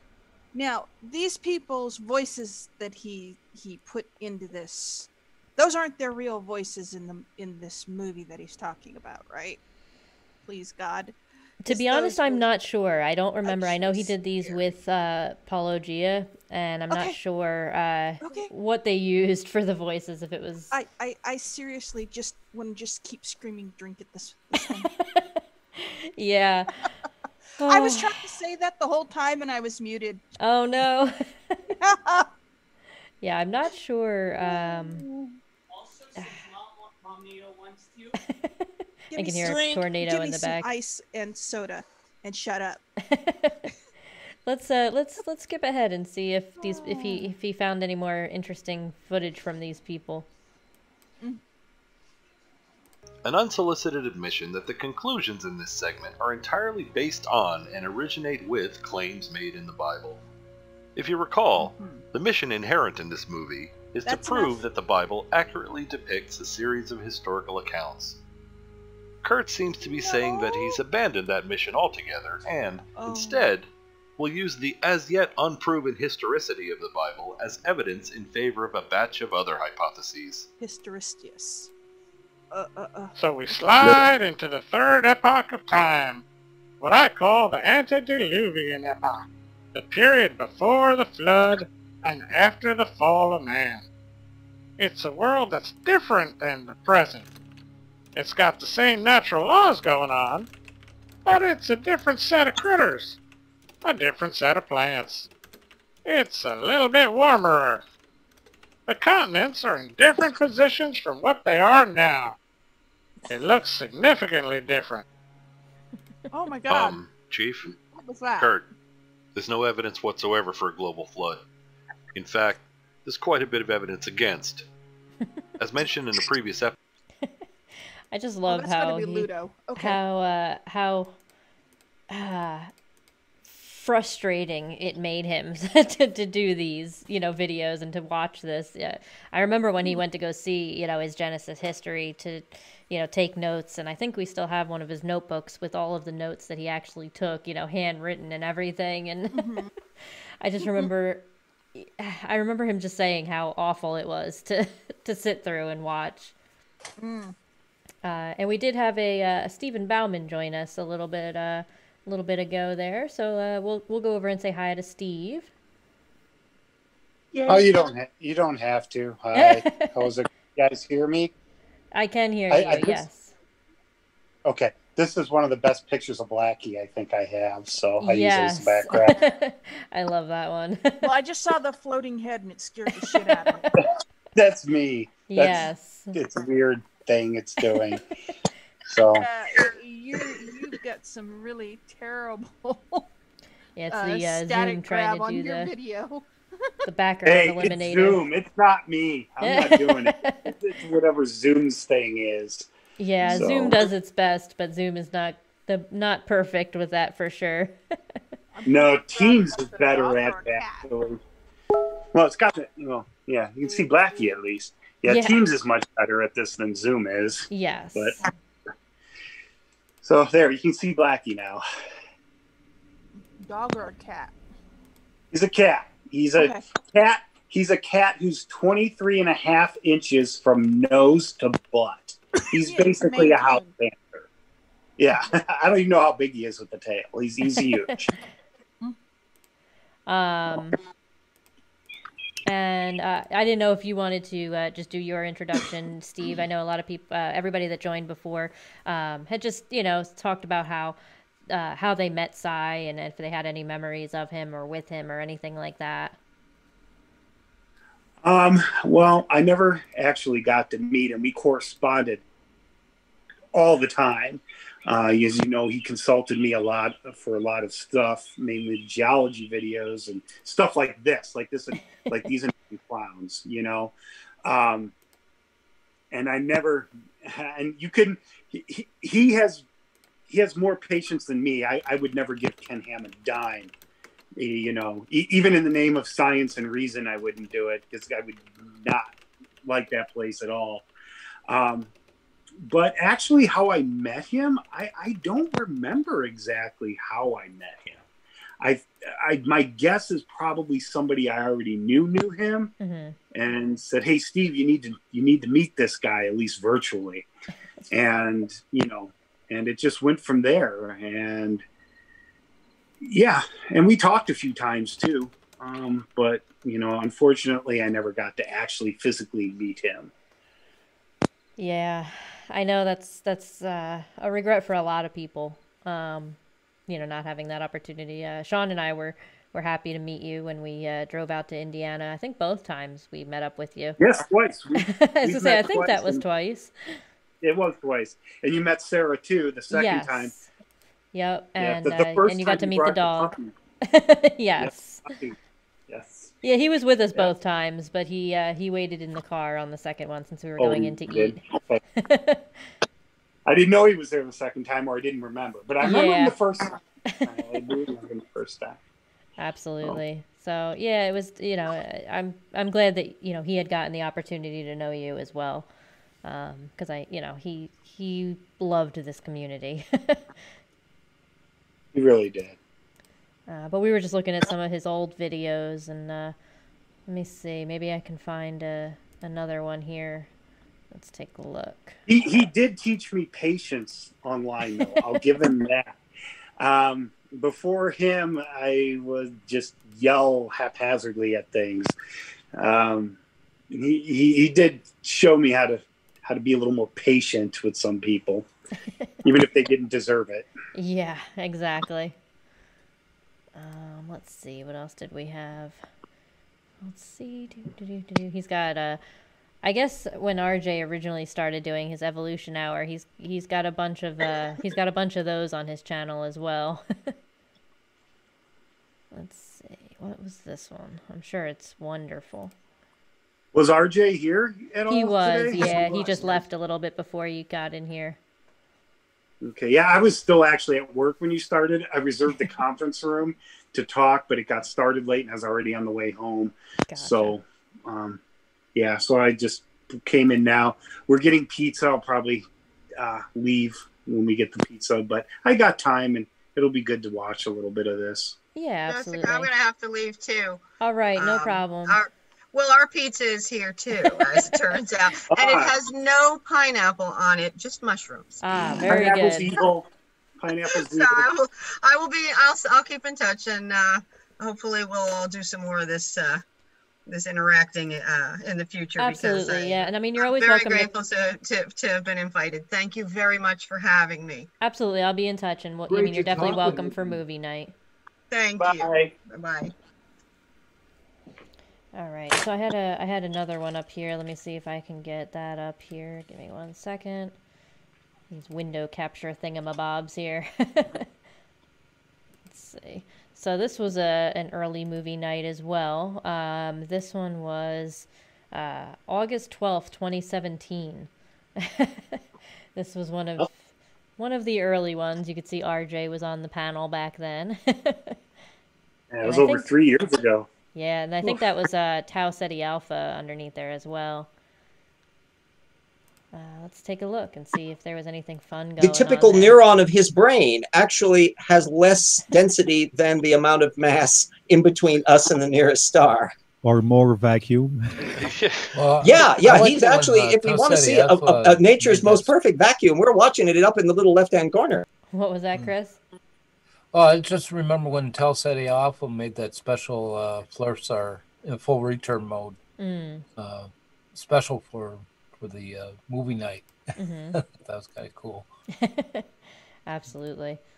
Let's see. I know RJ was bantering here. Let's take a look.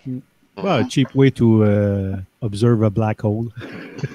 Yeah. Well, that's on the other end. He's got to turn around and pull his pants down for that. Oh my! Isn't a little early in the show for that, RJ? I'm trying to. Kevin isn't here. I'm trying to uphold the honor. Understand. He's well, we know how busy Kevin is these days. All right. Let us see. Sewer Tape just wants to see me punch this guy in the gut. I know. He doesn't want me to debate. He wants to see pudgy-cuffs. Never too early. All right, here we go. None of this shit, but here comes the fucking 1973 propaganda psyop campaign on your mind. The war on your mind, right here. The space station is open for business. The space station is open for business. Astronauts performing gymnastics on board of the Skylab. Let me give credit to Cyber Beast first off. Thank you. I'm using this video. Thank you very much. Give you credit for it. Now check this out. Propaganda. Okay, we see no space debris. No thousands. There's supposed to be fucking 20,000 satellites. No space debris. No stars. No nebulas, none of that crazy fucking shit they talk about. Fucking quasars and neutron stars and shit. Drink. So, and then this Earth isn't Why, spinning you know? at 7... Yeah, so that was some of the old movie night stupid. I think maybe we should go back and revisit some of the old movie night stupid on movie nights in the future. So we can redo the films. That would be fun. Yeah, That would be take a look fun. and That see would which be great. ones he had used and go from there, because I think that would be interesting. Maybe get a different take on things. Gee, that's interesting, though, that he has that up there. 1973 propaganda. That's as old as this T-shirt. Seriously, I got this T-shirt in 1973. What if we try to reverse movie night? That we play some of Sci's videos. Yeah, we can definitely do that. There's so many. Like I mentioned before, the backup of all his movie nights, he had every single movie night and video he did, everything saved on the hard drive in his computer. Oh my god! And I can only I don't remember. Diana or Sean, you might remember, but what was it, like 4 terabytes worth or something like that? It was like a full hard drive. It had to be, because I've been doing my channel since early 2018. I also back everything up, and I've got well over 4 terabytes. He had to have. I just know that he had to go to Walmart several times to get external drives, and I know that when I finally got to take a look at his setup when I came out here, his actual primary hard drive had like 30 megs free. It was disgusting. Yeah, it was insane. When I looked at it, I was like, "Wait a minute, does that say it's full?" Yeah. In the side check, Wilbur Mom's saying that when she heard Sci's voice, she could have sworn she heard the squeaking chair. Yeah. That chair still squeaks, by the way. It still exists and it still squeaks. He had gotten a new one, and that one squeaks too. Oh, for the love of Saint Kulik. Let's see if he covers any more good stupid on his video here. Oh look, there's some. It looks like some Jeranism. I'm sure that was fun. Oh, that's always fun stuff. Yeah. From like aneurysm. As fun as an aneurysm. Is it bad that you mentioned Jeranism? I had to make sure that Tornado was already gone. Yeah. That's definitely a trigger for him, for sure. But yeah, I think that would be a good idea. We'll definitely have to we'll have to cover some of his older videos, or at least some of the videos that he used, back then on some of the newer movie nights. I think that's a great idea. I think it was Purple, right? Who said that? Yep. Yeah, that would be great because I remember some. We used to have a hell of a lot of fun with Phuket Word. Bring a couple of those on would be really amazing. Just his art tour videos are definitely his best. Oh, absolutely, absolutely. Yeah, absolutely. I'll have to take a look. If you guys have any suggestions for which one you'd like to see, just pop them either in the Discord or on the Twitter or anything like that. And I'll make sure to make that happen. This was, in lieu of movie night tonight, so we won't have anything tonight. But what does Lou have to say about this?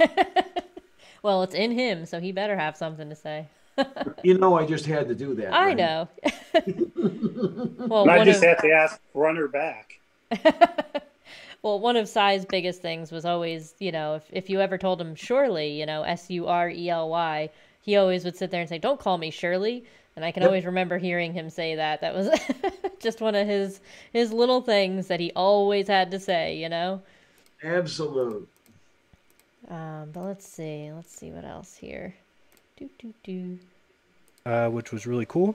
And we called our top 10 list the top 10 things that If your shirt isn't tucked into your pants, or your pants tucked into Stupid your ads. shirt. we wanted There we science to prove. So I'm going to play just a portion of that and see if you hear it. If you don't hear it, just let me know so I don't continue playing it. Yeah, I always love top 10 things from 10, people who it's think the earth is flat. libsyn.com. But like I said, they've given me permission to mirror it on my channel, so I will be doing that after this show. Go ahead and just For listen to all a in piece. attendance.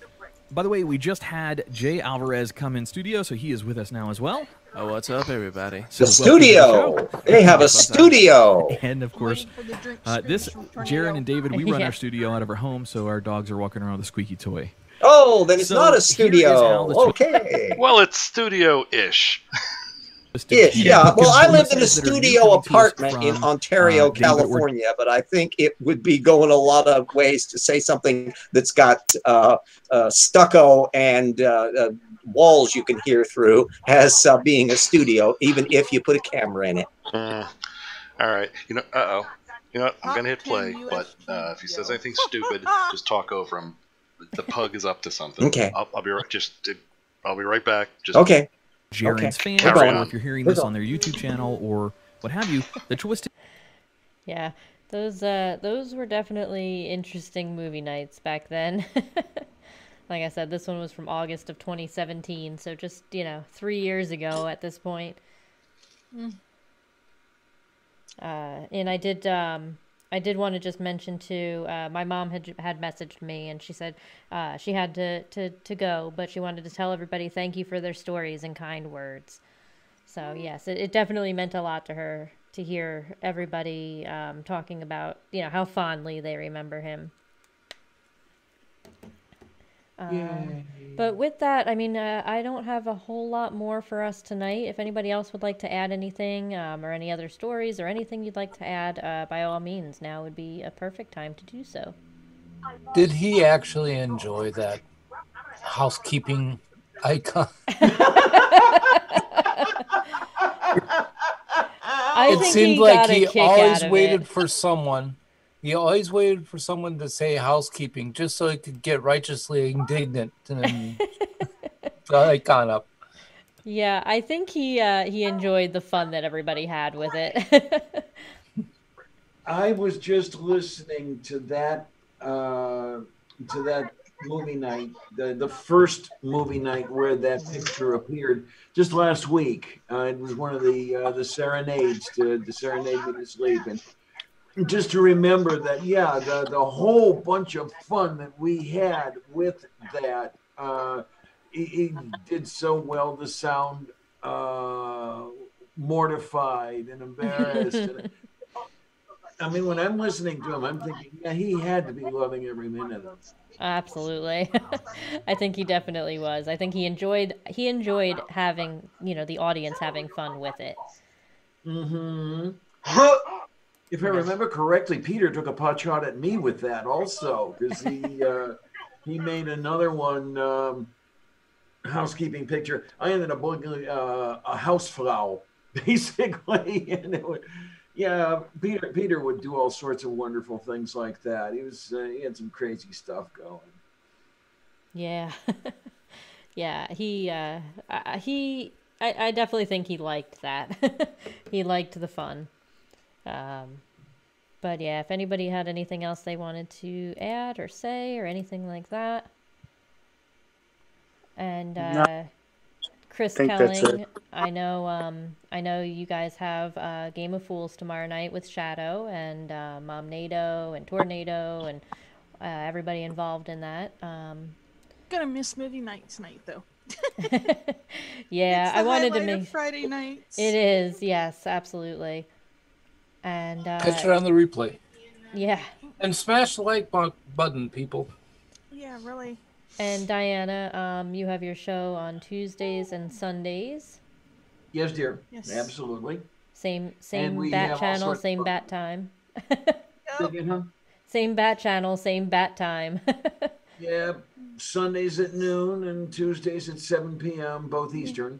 Maybe Eartha Kitt will visit. Yeah, featuring Bionic Dance and Mom NATO. Yep. And I Sometimes know Tornado. everybody comes for Kate and for Mom NATO. I know that. Oh God, not me. I doubt they come for me. Are you kidding, Diana? I always join on my lunch breaks for you. Oh, well, thank you. Are you kidding? I tell everybody at the end of the shows, I enjoy doing that stuff, and as long as everybody in the audience keeps enjoying the shows, I'll keep doing them. Absolutely.